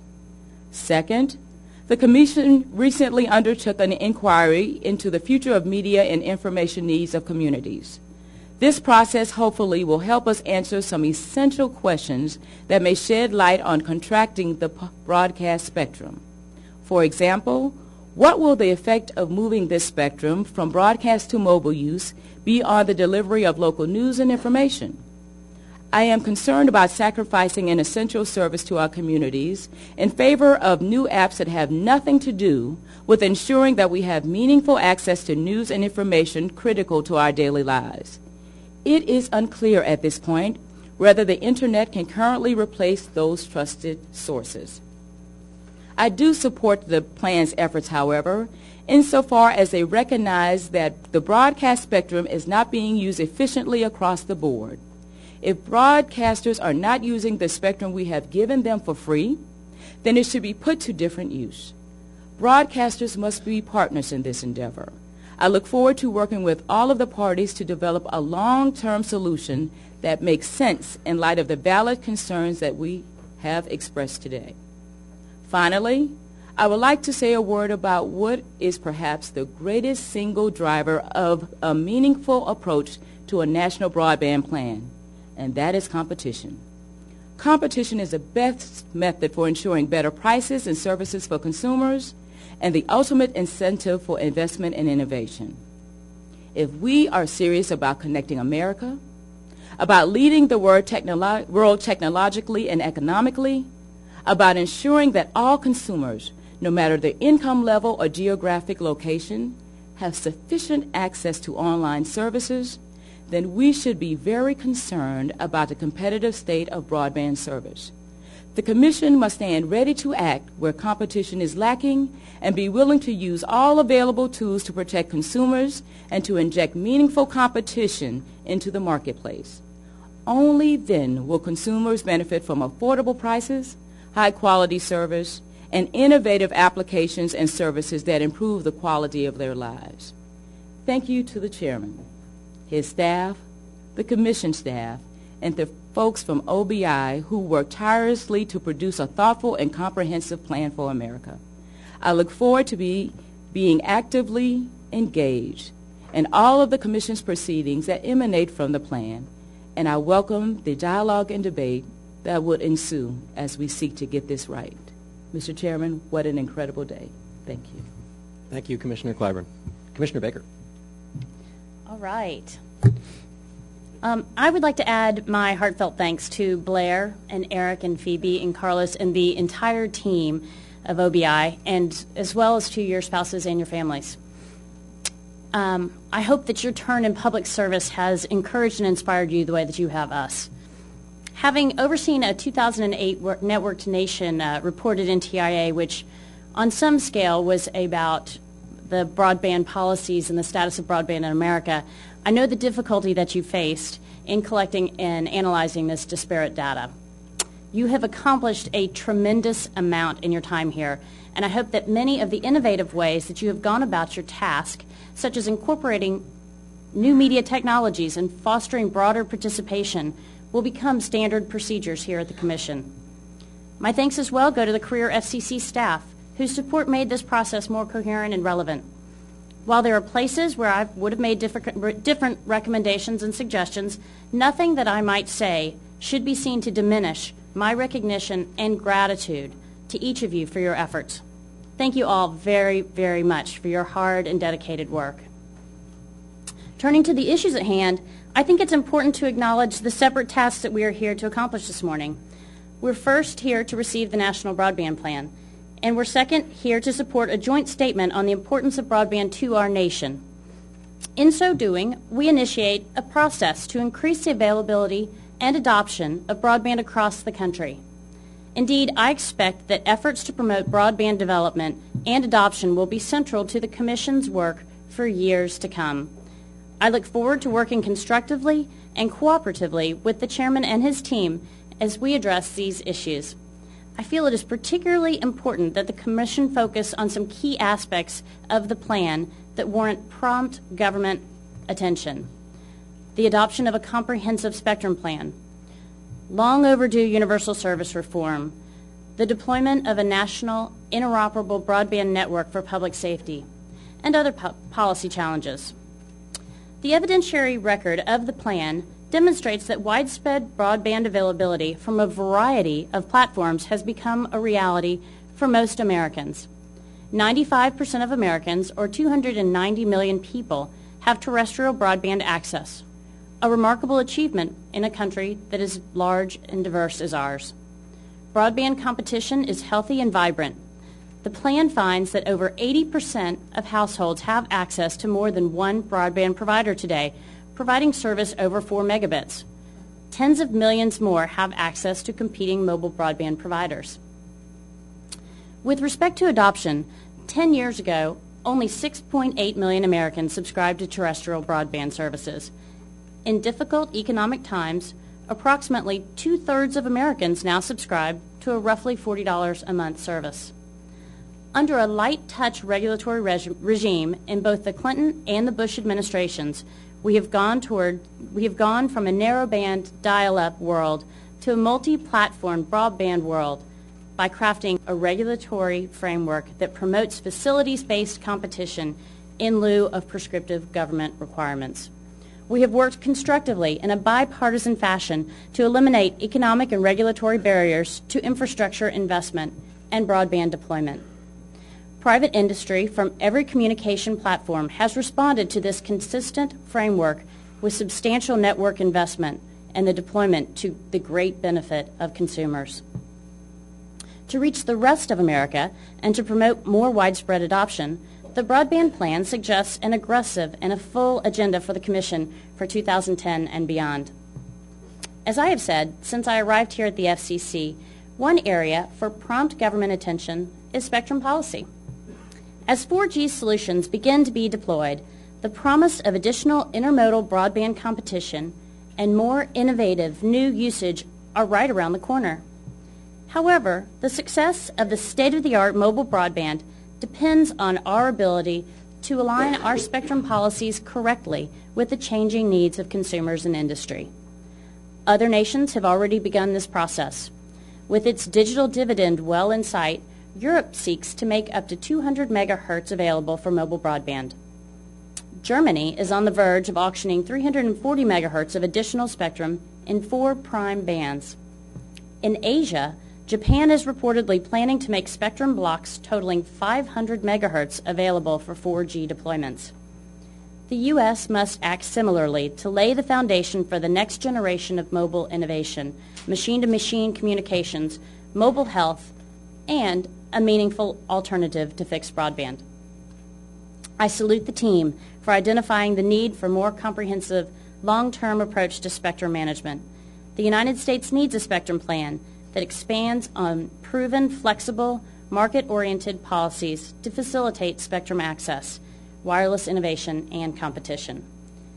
As we move forward, I hope our policy will be guided by 3 overarching objectives: facilitating efficient use of spectrum, identifying and reallocating additional spectrum to meet the current and future demands of wireless consumers, and encouraging investment and innovation in wireless networks and technologies. I believe the broadband plan's recommendations on spectrum point in the right direction. We need more transparent spectrum allocations and the database that will lower transaction costs for secondary market transactions and improve planning for existing providers and new entrants alike. I'm looking forward to working with the dashboard. The plan also seeks to repurpose existing spectrum to keep pace with the evolution of mobile broadband technologies, while we look for additional spectrum for reallocation to continue to ensure its success. We should do this in the context of a more holistic approach to spectrum management that takes into consideration both federal and non-federal spectrum, as well as increased international harmonization. Decades-old service-specific and technology-specific allocations have splintered our spectrum and threaten the pace of innovation. But we should not stop at updating these rules. We must also support enabling more innovative use of spectrum, including dynamic spectrum access, smart antennas, and more efficient receivers. As we proceed, we must take care to ensure that we treat existing licensees equitably. We should provide both existing and new license holders with as much latitude as possible to design and deploy state-of-the-art efficient networks and to develop service offerings to appeal to U.S. consumers. I would strongly oppose any efforts to dictate business plans or service offerings through regulatory mandate or inflexible allocations or service rules. Spectrum policy is not just about competition and deployment. It's about adoption too. The team's findings indicate that mobile broadband has become a broadband entry point for many minority and other underrepresented communities and may be a workable solution for Internet access in remote areas. For all of these reasons, I look forward to closely working with the Chairman and my fellow commissioners on spectrum issues and would invite other parts of the government, including Congress and stakeholders, to join forces in a collaborative effort to enable the U.S. to remain a global leader in mobile broadband. I also support the team's effort to move forward with a more comprehensive universal service fund and inter-carrier compensation reform targeted to broadband investment. It is necessary to evolve our support mechanisms into an era in which all Americans have the opportunity to benefit from broadband. We must transition in a considered way to an explicit support mechanism that will ensure accountability, efficiency, and adequate funding in areas where market forces are not sufficient to drive broadband services to American consumers. Mobile broadband. But we must also be mindful that the nearly $9 billion fund is not without limits. Consumers pay for this. The universal service contribution factor for next quarter will be the largest ever, 15.3%. This is real money from real consumers. Our efforts to modernize the Universal Service Fund should not become an excuse to further grow the overall size of the fund. It is our obligation to ensure that money is spent wisely to achieve the goals set out by Congress, but without distorting the market or breaking the bank.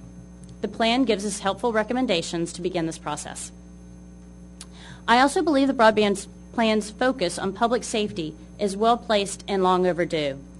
The need for interoperability was highlighted in the 9/11 report and devastatingly illustrated in the aftermath of Hurricanes Katrina and Rita. The plan offers constructive suggestions that can enable us to move forward in a timely and comprehensive manner, which our nation's first responders deserve. I think nationwide public safety interoperability should be a top priority for this commission, and I look forward to helping to achieve it. I also note that much of the plan is dedicated to ensuring broadband connectivity to serve a number of statutorily enumerated national purposes, from education and healthcare to energy policy. In each of these critical areas, broadband can be an enabling technology, and I am hopeful that the plan's thoughtful efforts will prove valuable to those agencies and stakeholders seeking to work with the FCC to harness the power of broadband for the betterment of our nation and consumers. As we consider the plan's recommendations in detail, our broadband policy should be focused on those efforts directly tied to promoting adoption, deployment, and facilities-based competition. We should build upon the strong regulatory foundation that we have before us, harnessing private investment, encouraging entrepreneurs and inventors to drive broadband to more people, whoever they are and wherever they live. Importantly, this is not a time to throw away the playbook and start fresh. We have the opportunity for incremental and targeted steps to drive broadband deployment to those 7 million unreached households and to take tangible and concrete actions to promote digital inclusion and literacy. We should therefore avoid reopening settled regulatory battles or changing our market-based regulatory framework mid-course in a manner that could chill private investment we so desperately need in our broadband infrastructure. Specifically, we need to resist efforts to adopt rules in the network neutrality proceeding that would dictate how networks are managed and operated. We should reject calls to revert to monopoly-era Title II regulation for broadband services that ignore the track record of success under Title I, and rebuff fiber unbundling and copper retirement proposals that seem to selectively forget our long and checkered history with government-manufactured competition. We must also be pragmatic that the federal government does not have unlimited resources to support even the most worthwhile efforts. Significant projects like NCTA's A+ adoption program, the Silicon Valley-backed Invest in America Alliance funding of next-generation technology and jobs, and One Economy's outreach efforts are reflective of the type of private and philanthropic efforts we should encourage and foster. I look forward to working closely with these and other groups as we reach out together to make certain that all urban, rural, tribal communities have access to broadband in the years to come. We should similarly be careful to avoid prescribing government-imposed answers to questions best left to the market as consumers and companies shift towards a broadband-enabled digital world. Questions about the future of media and journalism are best left primarily to newspapers, websites, TV and radio stations, and new entrepreneurs. Questions about how we will watch television tomorrow are best left primarily to consumer electronics manufacturers, device innovators, pay TV providers, content providers, and viewers. Government should not be in the business of mandating technologies or picking technology winners. Lastly, the Internet will continue to evolve and develop in the next decade in a manner we simply cannot forecast to bring untold opportunity and benefits to consumers. Because our actions will undoubtedly not keep pace with network, device, and application advancements, we must act judiciously in maintaining a regulatory framework that is dynamic and avoids a one-size-fits-all approach for broadband. Each household and community will have different broadband needs and demands, and these demands will change over time. Consumers will want different speeds, different price points, different features, and different quality of service guarantees. No particular technology or service offering should be designated as the government's desired approach. The same flexible approach is warranted to address broadband adoption. There is no single reason why some consumers choose not to adopt broadband. We should establish dynamic and evolving approaches to address the affordability, relevancy, and literacy adoption hurdles facing a third of Americans today. I want to again thank the OBI team for your dedication, your professionalism, and for your thoughtful recommendations. I look forward to working with the chairman and my colleagues in consideration of your recommendations. Congratulations and thank you. Thank you, Commissioner Baker. Today, with this plan, we deliver on one of the most important directives Congress and the President have ever given the FCC. A directive to prepare, quote, a national broadband plan that shall seek to ensure that all people of the United States have access to broadband capability. Why was this assignment so important? 3 reasons. First, because broadband is essential to our global competitiveness, essential to job creation in a digital economy, to ongoing investment in vital 21st century infrastructure, and to our ability to lead the world in innovation. Second, because broadband is essential for opportunity. Opportunity for all Americans from all communities and backgrounds living in rural towns, inner cities, or in between. And third, because broadband is essential to solving so many of the challenges facing our nation, including education, healthcare, energy, and public safety, each of which is specifically mentioned in the congressional directive. This is the great infrastructure challenge of our generation, and the work of the broadband team, in consultation with the broadest possible range of participants, confirms that Congress was right. We need a national broadband plan. We need a strategic plan for broadband in America because, notwithstanding the many exciting things happening in the U.S. around wired and wireless broadband, our country is not where it should be in this fast-paced and rapidly changing world. The U.S. is lagging globally. Certain communities within the U.S. are lagging, and the costs of digital exclusion grow higher every day. Millions and millions of Americans are being left behind. The status quo is not good enough for America. And Congress rightly directed that we prepare a broadband plan that lays out a strong course of action, because if we don't act, we are at risk. If we don't act, our global competitiveness is at risk, as well as our role as the world's leader in innovation. If we don't act, we put at risk what should be and what must be a central engine of job creation in a 21st century economy.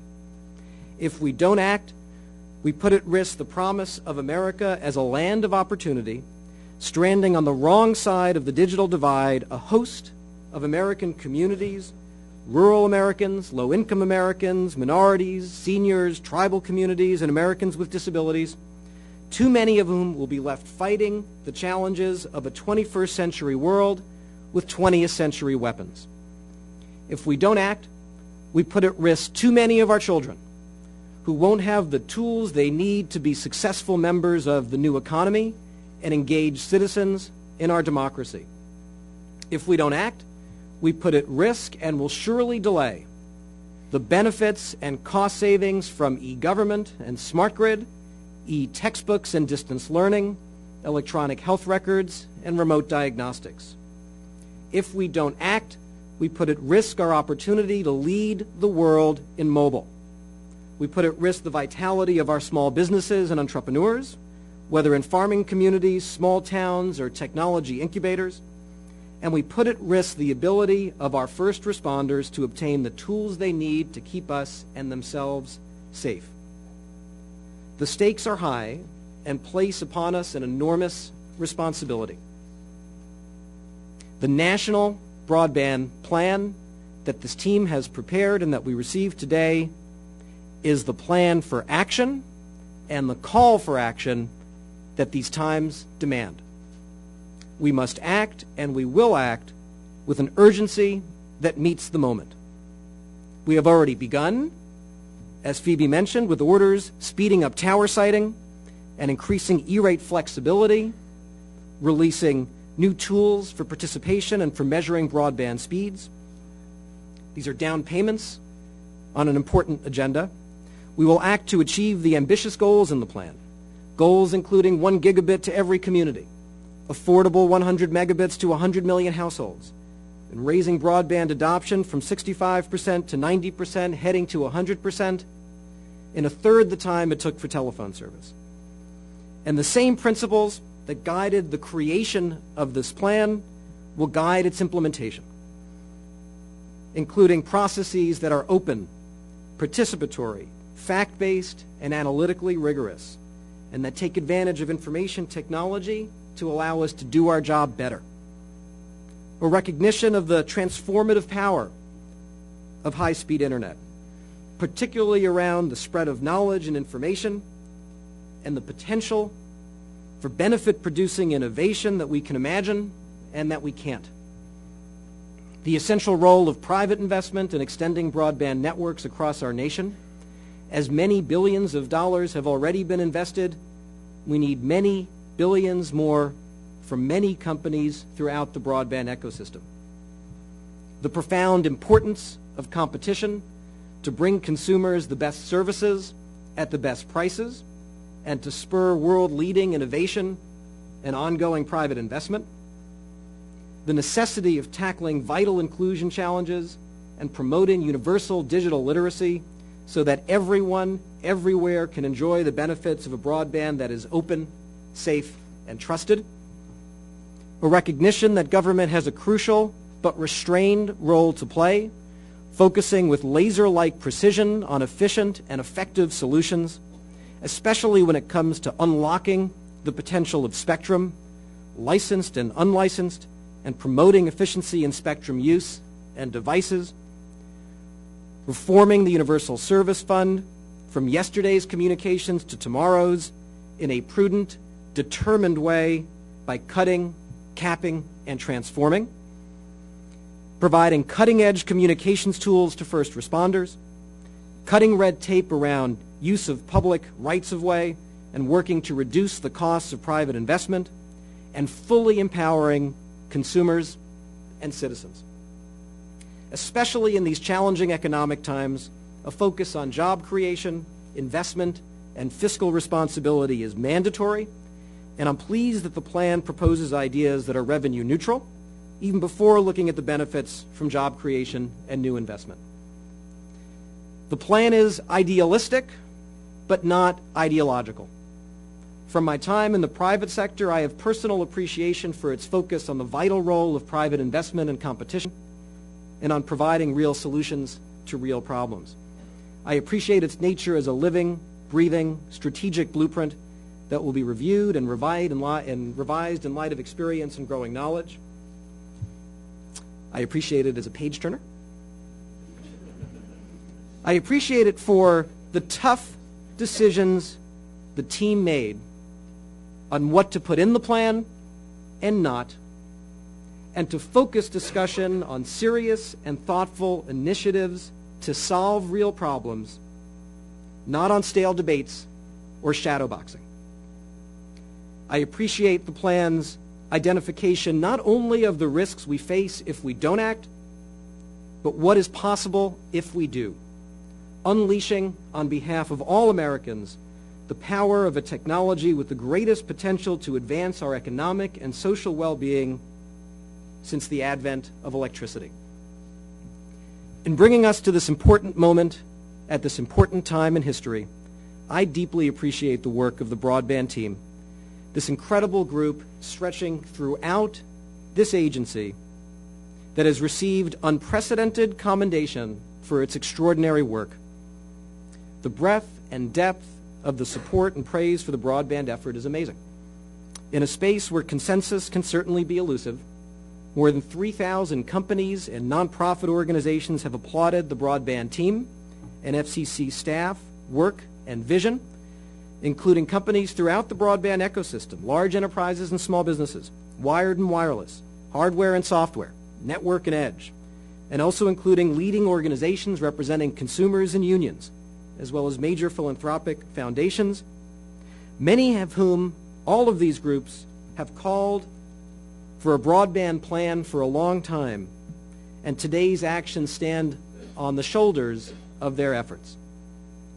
The widespread praise of the broadband team and FCC staff could not have happened if they hadn't earned it.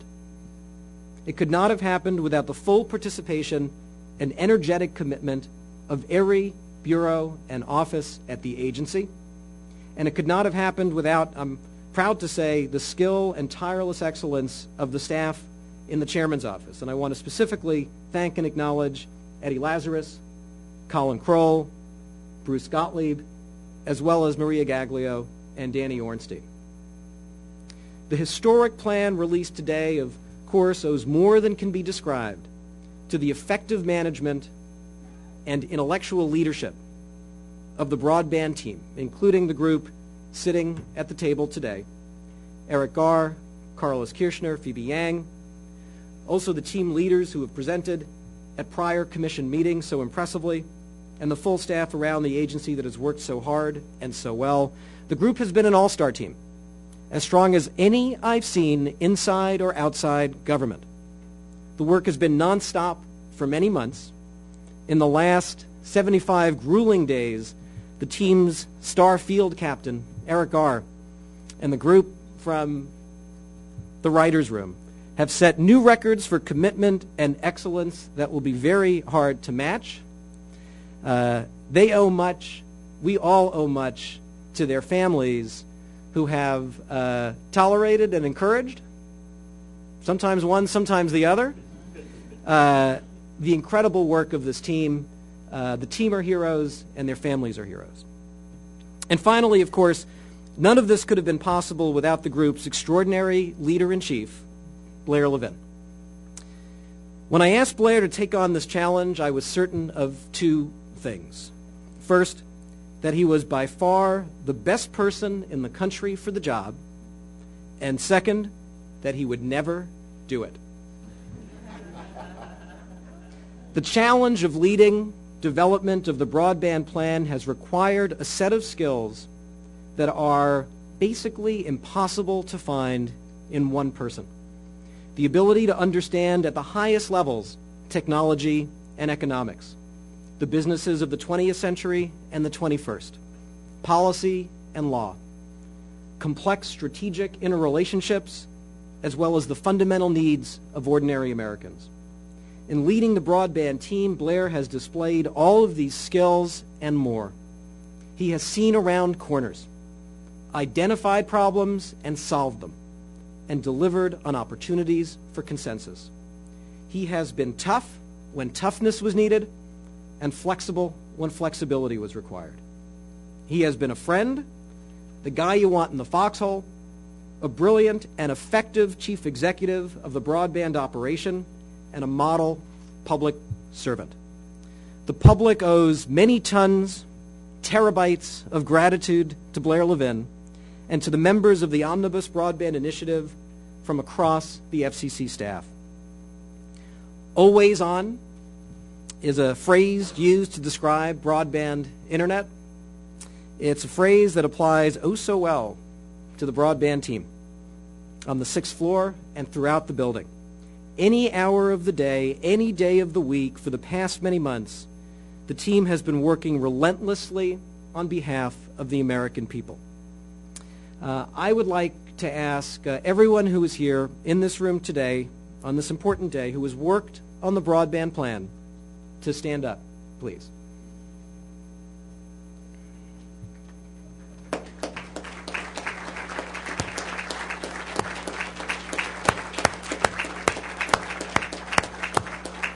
To each of you, don't sit down yet. To each of you I say we are humbled by your commitment. Our nation is in your debt. Our children will reap the benefits of your work. And yes, we do applaud you. Thank you.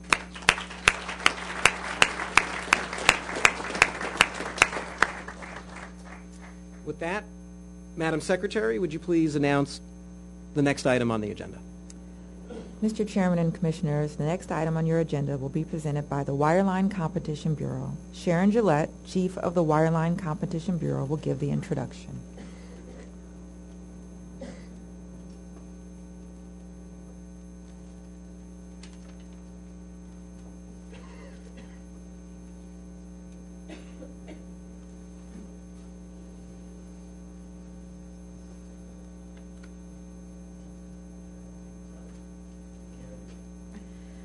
On behalf of all the Bureau and Office Chiefs, it's my pleasure to present to the Commission a joint statement on broadband. High-speed broadband is beginning to reshape every sector of our economy and many aspects of American life. Broadband service can be an indispensable engine for unleashing innovation and investment, spurring job creation and economic growth, and ensuring our country's global competitiveness. Working to make sure that America has world-leading high-speed broadband networks, both wired and wireless, lies at the very core of the FCC's mission in the 21st century. Recognizing the fundamental importance of broadband, Section 6001K of the American Recovery and Reinvestment Act instructs the Commission to submit to Congress a national broadband plan.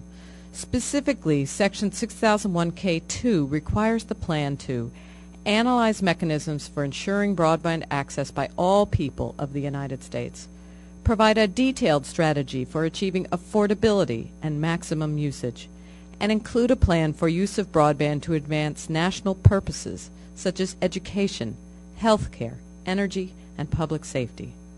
Connecting America, the National Broadband Plan, is delivered in response to this statutory requirement. The plan provides recommendations on a variety of issues which the Commission will actively consider through proceedings that provide notice and ample opportunity for comment, allowing the agency to generate robust records. Although each of us may have differing opinions on some of the specific recommendations set forth in the plan, we all share the following common beliefs. Every American should have a meaningful opportunity to benefit from the broadband communications era, regardless of geography, race, economic status, disability, residence on tribal land, or degree of digital literacy.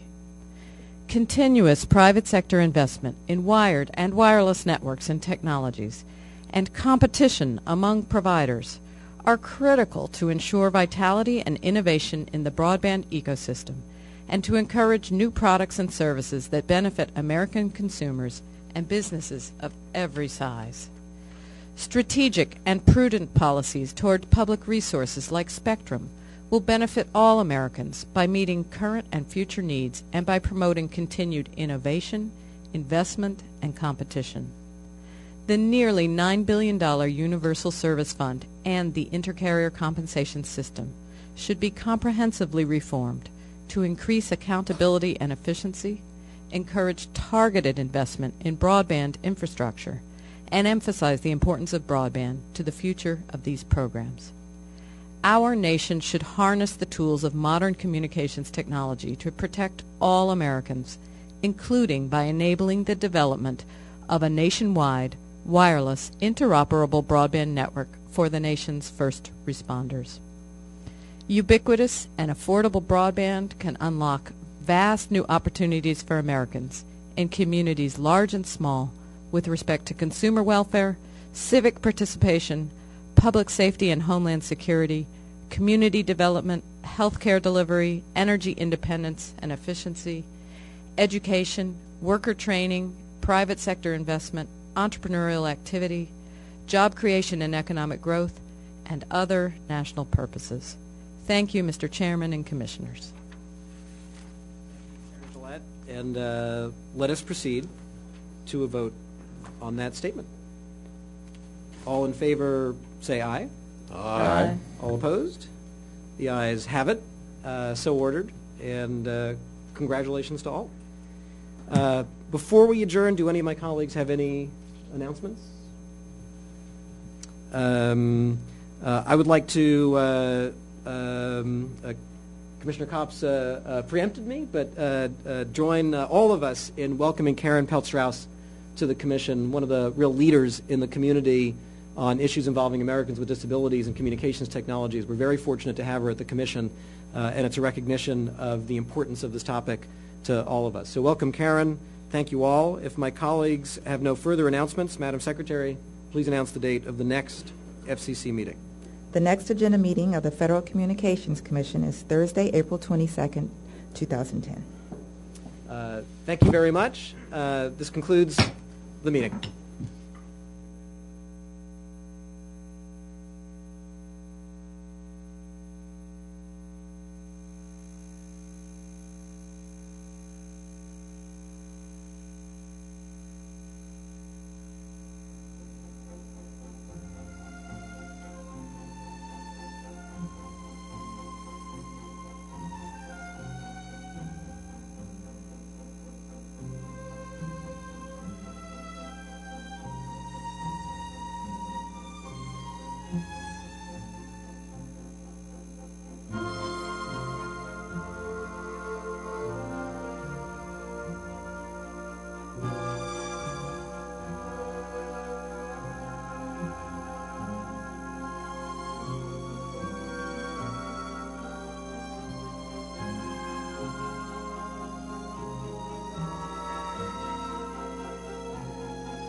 Check 1, 2, 3. Test 1, 2.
You got me?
Hi, could I have your attention, please?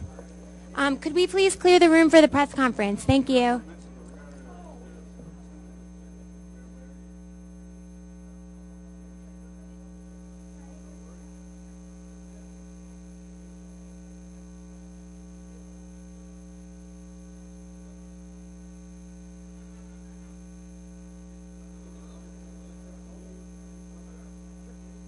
If everyone could please clear the room, thank you. We're holding a press conference. Thank you.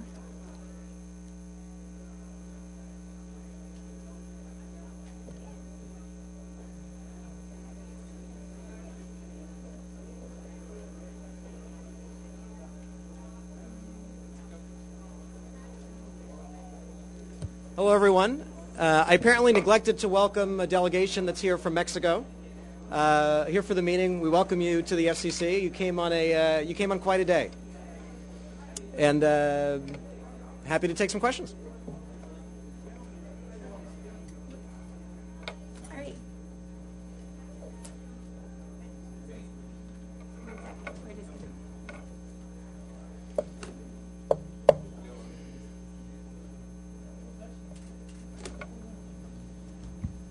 All right, Lynn. Lynn Stanton, TR Daily. Have you determined how many broadcast viewers might lose service because of squeezing together channels and reducing the interference contours as you try to recover this 120 megahertz for broadband wireless? Yeah, look, the focus on spectrum is, one, to make sure that we have enough spectrum. Sorry, can you hear? Yeah, we can hear. Make sure we have enough spectrum available in the coming years to lead the world in mobile. As you saw, the record contained many suggestions around the opportunities for a win-win solution involving broadcast spectrums where free TV can be preserved, what viewers have and want can be preserved, where broadcasters can, if they want, save operating costs by sharing networks, and where we really can have the kind of win-win for the country that will allow us to take advantage on the mobile broadband side of this extraordinary platform for innovation and job creation. All right, Todd. I really wanted to follow up, but how is this going to actually affect viewers? You say preserving free TV, but during the transition to digital television, an awful lot of viewers had problems seeing channels they used to see, and is this going to exacerbate Let me be really that? clear about this. The goal is to make sure that viewers of over-the-air television are well served, that it serves the public interest, that whatever ongoing transition we have fully serves American viewers, as it also serves our need to have a mobile broadband platform that's globally competitive, that creates jobs, that keeps the U.S. as a center for innovation. Hi, Mr. Chairman. Todd Shields, Bloomberg News. Your Republican colleagues said that your plans for fiber sharing may create a disincentive to investment. What do you say to that? Will it discourage investment? Well, I think the plan speaks for itself. The focus of the team, as you've heard, is on a plan that encourages investment, that encourages innovation, that recognizes our statutory and important duty to promote competition. I encourage you to look at the plan on all of these items, but I think that there are steps to take, as the plan indicates, to maximize and unleash investment so that we can have the private dollars spent on the kind of infrastructure that we need to have in the United States. With the unbundling proposal, is that referring really to the special access market and enterprise and backhaul for wireless, not the lines into residential customers, right? You know, you'd have to ask other people what they were referring to. I would refer you to the plan, which speaks for itself. Okay, because I didn't see that in the plan, so I just want to make sure I understand. It's a good question. We'll follow up. Okay. John? Hi, Chairman. Chairman, can you, what will happen to the folks who were working on contract and the various other non-full-time employment arrangements, non-permanent employment arrangements now that the plan is being submitted? Will they continue working with the FCC, and what's the total number of such employees as well? Yeah, we'll have to get back to you on that. Obviously, there's a transition upcoming. People are working hard on it, and I think I'll just promise you that we'll have to get back to you on that. Mr. Chairman, Peter Cook with Bloomberg Television. Can you address, if you could, some of the initial concerns expressed from broadcasters about the spectrum issue? For those broadcasters who would be reluctant to give up some of this spectrum, have their own plans for it, what reassurance can you give them that what is voluntary doesn't become forced? I think the word voluntary speaks for itself, and I think the plan speaks for itself on this. As I said, we need both a plan that will promote investment, innovation, job creation around mobile broadband, and also allow us to have a healthy, vibrant broadcasting industry that serves viewers. We've begun to hear from broadcasters who see real benefit in the plan, reducing operating costs while continue to providing the same programming. So based on the conversations that we've been having, that the team has been having, I think there's real reason to believe that there's a win-win here for the American people. Hi, Mr. Chairman. I'm Mark Adams with the BBC. Can you just explain exactly the sort of top priority, overarching goal of this national broadband plan? The goal is, universal broadband deployment and adoption in the United States. There's no silver bullet to get there, and the reason the plan is not one page is that it actually required a lot of work, a lot of effort, and a full strategic plan to lay out what we need to do. The goals are the overall goal is what Congress gave us, and as you'll see in the plan, there are different goals that we've articulated as steps to spur action, measure milestones, and the recommendations and action plan. I think you heard them summarized today. I summarize them in my statement. But the fundamental goal is universally available broadband infrastructure that's affordable and that's world class. Paul Barbagallo, BNA. Chairman, have you prioritized the NPRMs that will flow from this plan, and can you comment at all on the procedural next steps of the agency? Look, the next steps are to move toward implementation. As I discussed today, it's very important now that we move to action. The team is working on a concrete implementation plan. There's nothing announced today on it, but you'll be seeing a lot of action at the FCC in the weeks and months ahead. Commissioner McDowell suggested that if the FCC just leaves well enough alone, you're going to hit 100 megabits to over 100 million homes through DOCSIS 3. And do you have any response to that estimation of the need to not do anything, basically? As you've probably seen in response to that goal, some people have said that meeting it is within our grasp. Others have said it's wishful thinking and a pipe dream. Getting to affordable 100 megabits to 100 million households in the United States will be a real challenge, as most people who have looked at it acknowledge. I would direct this question to you, Chairman, also to Blair, since he's sitting nearby. Now that the plan is being submitted, and Blair and other officials have been reticent to disclose the names of broadcasters that are interested, can you talk about them and give a sense of the extent of TV stations, I guess, in large markets that have expressed an interest in participating in the mobile futures auction? Sure. I won't reveal confidential conversations. So it's the beginning of a process. I'm looking forward to rolling up my sleeves. The staff is looking forward to rolling up its sleeves and working with broadcasters and others on some very healthy and necessary strategic planning around spectrum for the country. Mr. Chairman, on the 100 megabits question, is there some funding in there? What's the mechanism to get to 100 megabits and 100 million homes? Or is it the idea that the whole plan will get the ecosystem humming so brightly that will inevitably happen? It's the latter. The plan is the plan to meet the different goals that are outlined in the plan. The 100-100 initiative, 1 gigabit to every community, the adoption. There's no silver bullet for any one of the goals.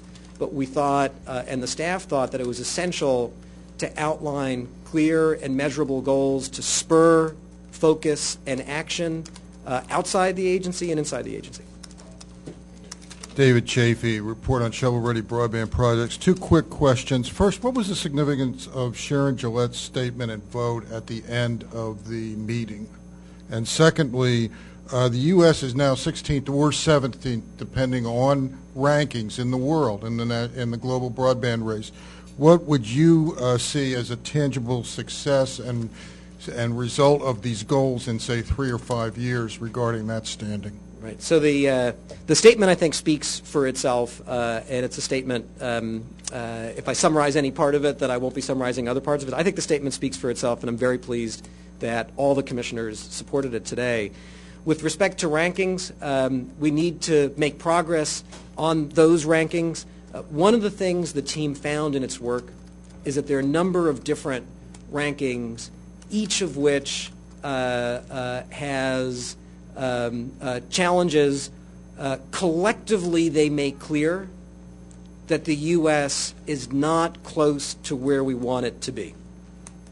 None of the individual rankings tells you everything you need to do. And so one of the follow-ups to the plan is to work on identifying international comparative metrics that provide a basis to see how we are doing, and that takes into account of differences between countries that are real. So as you've said, we've seen numbers as low as 16, 17, 18. There are other numbers, 10. There are no rankings that put us on the Olympic podium, and that's the direction we need to be moving.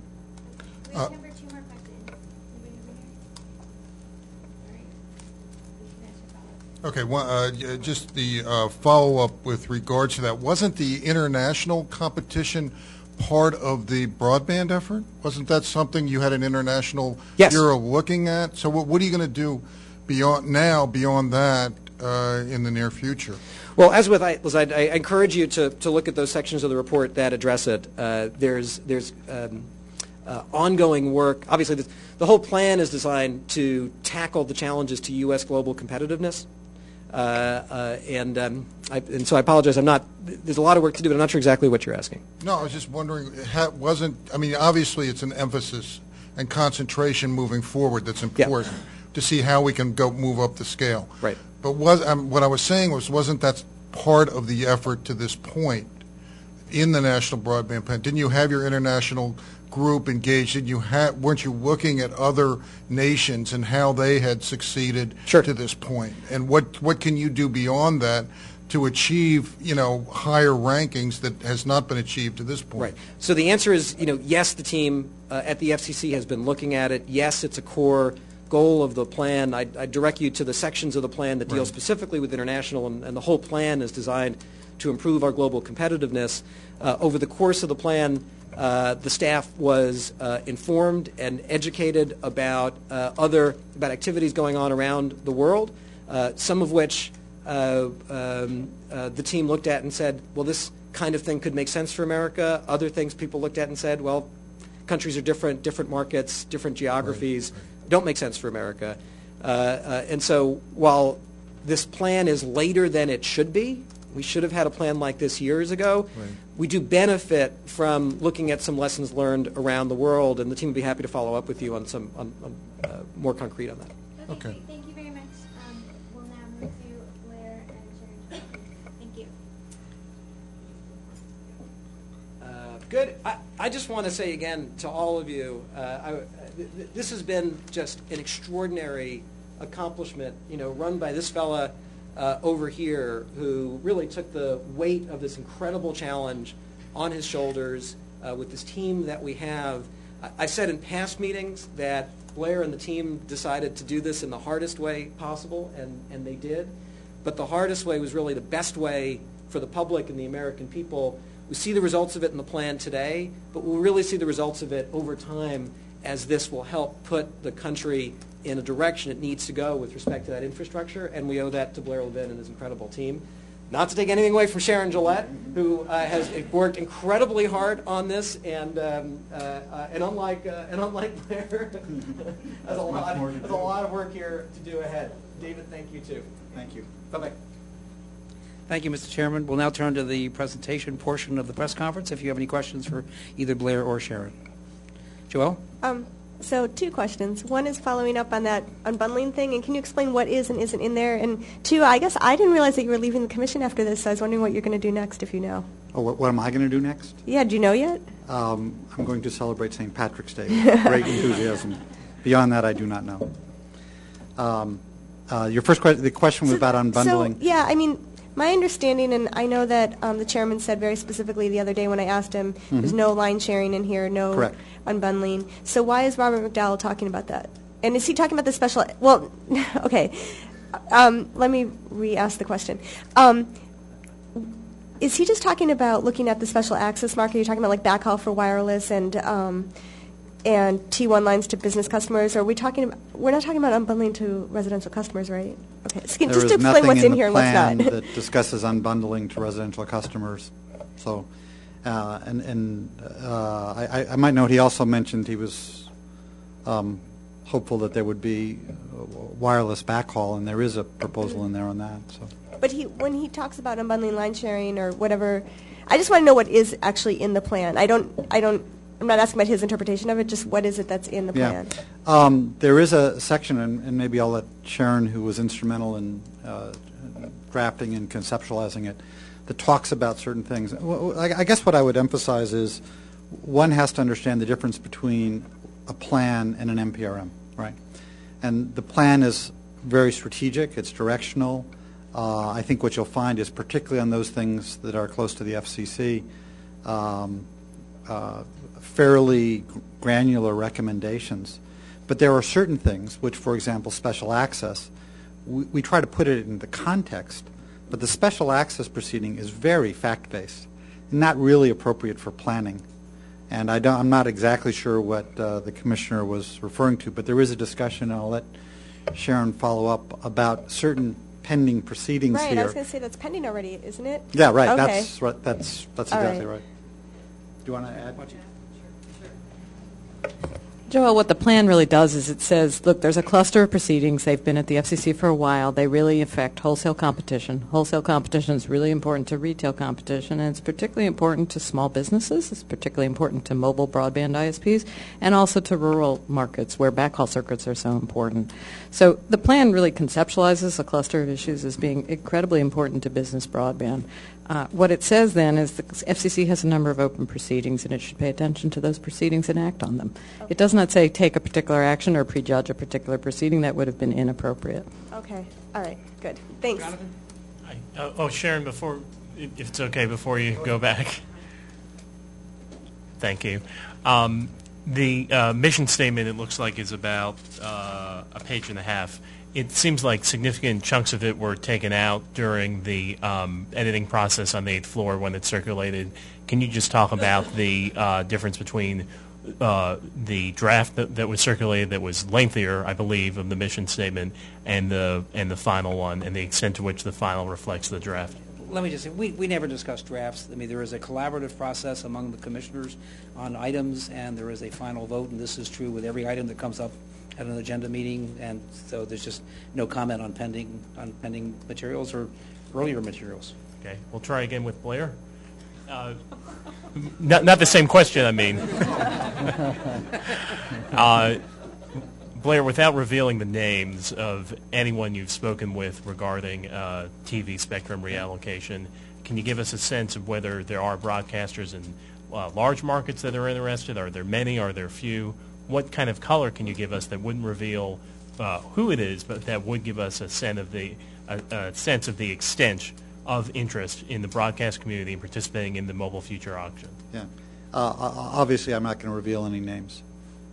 The extent of it, I think that what needs to be understood is if you understand the way kind of the spectrum works and the way the auctions work, a relatively small number of broadcasters in a relatively small number of cities, that is to say top 20 to 40, can, by techniques such as channel sharing, free up a huge amount of spectrum for the country. And that's what we're driving at. The plan goes into it in some detail. There'll be further analytic work provided from the Commission. And I think that when people understand that, and when they look at where the business is going.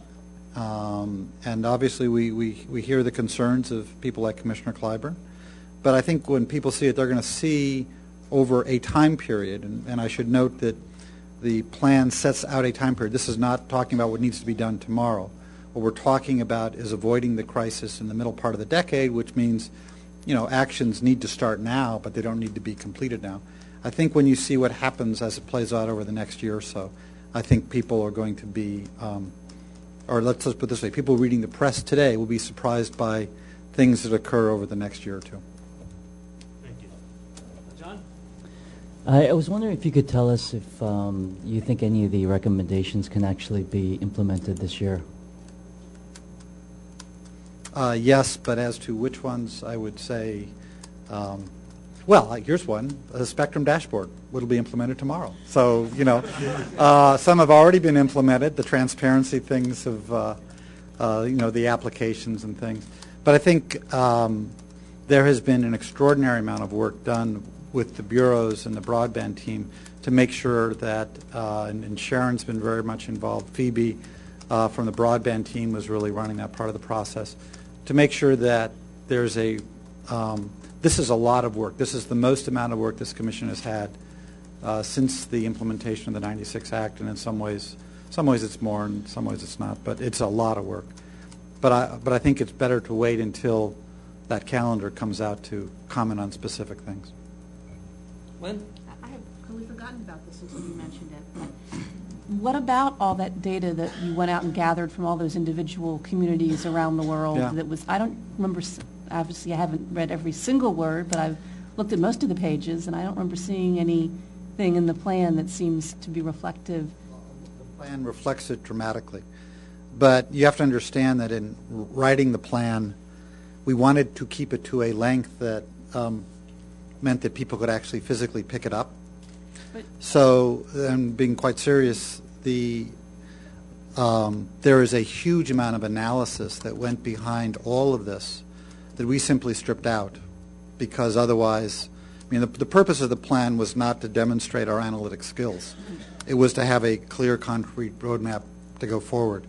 So there's a lot of stuff that we studied in the international community that did have very significant value, but we didn't organize the plan to say, here's the international stuff. Now, there is a section about an international agenda that's reasonably short. It is also true that one of the things that we learned fairly early on was that since most broadband in the world is delivered by a single national telecom provider, we have a very different market in the United States. So a lot of things flow out of that. But we did learn a lot of lessons from international communities. It's very much reflected in there. It's just that, as with a lot of the stuff, people are going to read it and say, that's a lot of footnotes and that's a lot of analysis, but believe me, it's just the tip of the iceberg of the work that was done. Just to follow up, it did seem like that was something that you were specifically directed to do by Congress as opposed to other research that was obviously needed but wasn't called out in the ARRA? Yeah, but it was called out in other things. Okay. And so we kind of combined, and the International Bureau did an awful lot of work on that too. I think it's the BDIA. Yeah. Okay. Yeah, sure. The statute you're thinking of is actually not the one that directed the plan, but the BDIA, and that's okay. The Broadband Data Improvement Act, and that is going. There is specifically an international comparison that the International Bureau has done, which will be coming out shortly, that is associated with our Section 706 report. Okay. Thank you very much. Todd?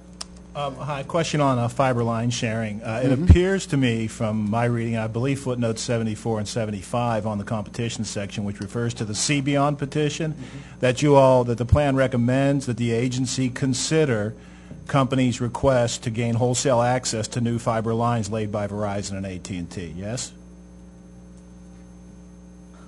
It's a pending petition before us, and all the plan says is there's a cluster of petitions that all affect business broadband and competition in business broadband, and that the FCC should look at them. Thank you. David?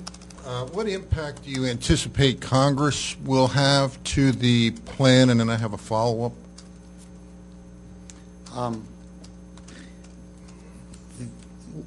When we started the planning process, we had certain kind of design features in mind. Like, we wanted to have a plan that was both visionary and practical. We wanted to have a plan that was cognizant of constraints given the federal budget, et cetera. And we were very much looking at those levers of government and not that, can be practically utilized. Another one of the design features was, wherever possible, this agency should solve the problem. So we put as much back to this agency as possible. To the extent this agency couldn't do it, and if you look at the national purposes, there's an awful lot of things that this agency cannot do. We would then go to the executive agency. But that if there was a change in law required or an appropriation of some kind of public funding, we would ask Congress to do it. So the number of requests to Congress are relatively limited. I think they are important. I think, for example, in the spectrum section, there are certain tools which to have a spectrum plan of which Commissioner Baker spoke so eloquently. You need more modern tools to allow spectrum use and allocation to respond to market signals. So, I think Congress has a very, very important role to play, but I would just say that as you go through the plan, you're not going to see Congress being invoked that often. But the Universal Service Fund, the changes that you're proposing do not require congressional approval. Is that, but that except for the additional $9 billion over 3 years that you're suggesting, or I don't, what's the right word? I think here's the way we thought about it. Recommending? Is it? There were a lot of, we talked to lots of people during this process, and at some stage in the process, we did the math. I mean, because that's, in some sense, that's kind of the work of the plan, right? We did the math, and we said, okay, what's the net present value gap for investment? How long will it take us using existing resources to fill that gap? And it's approximately 10 years. What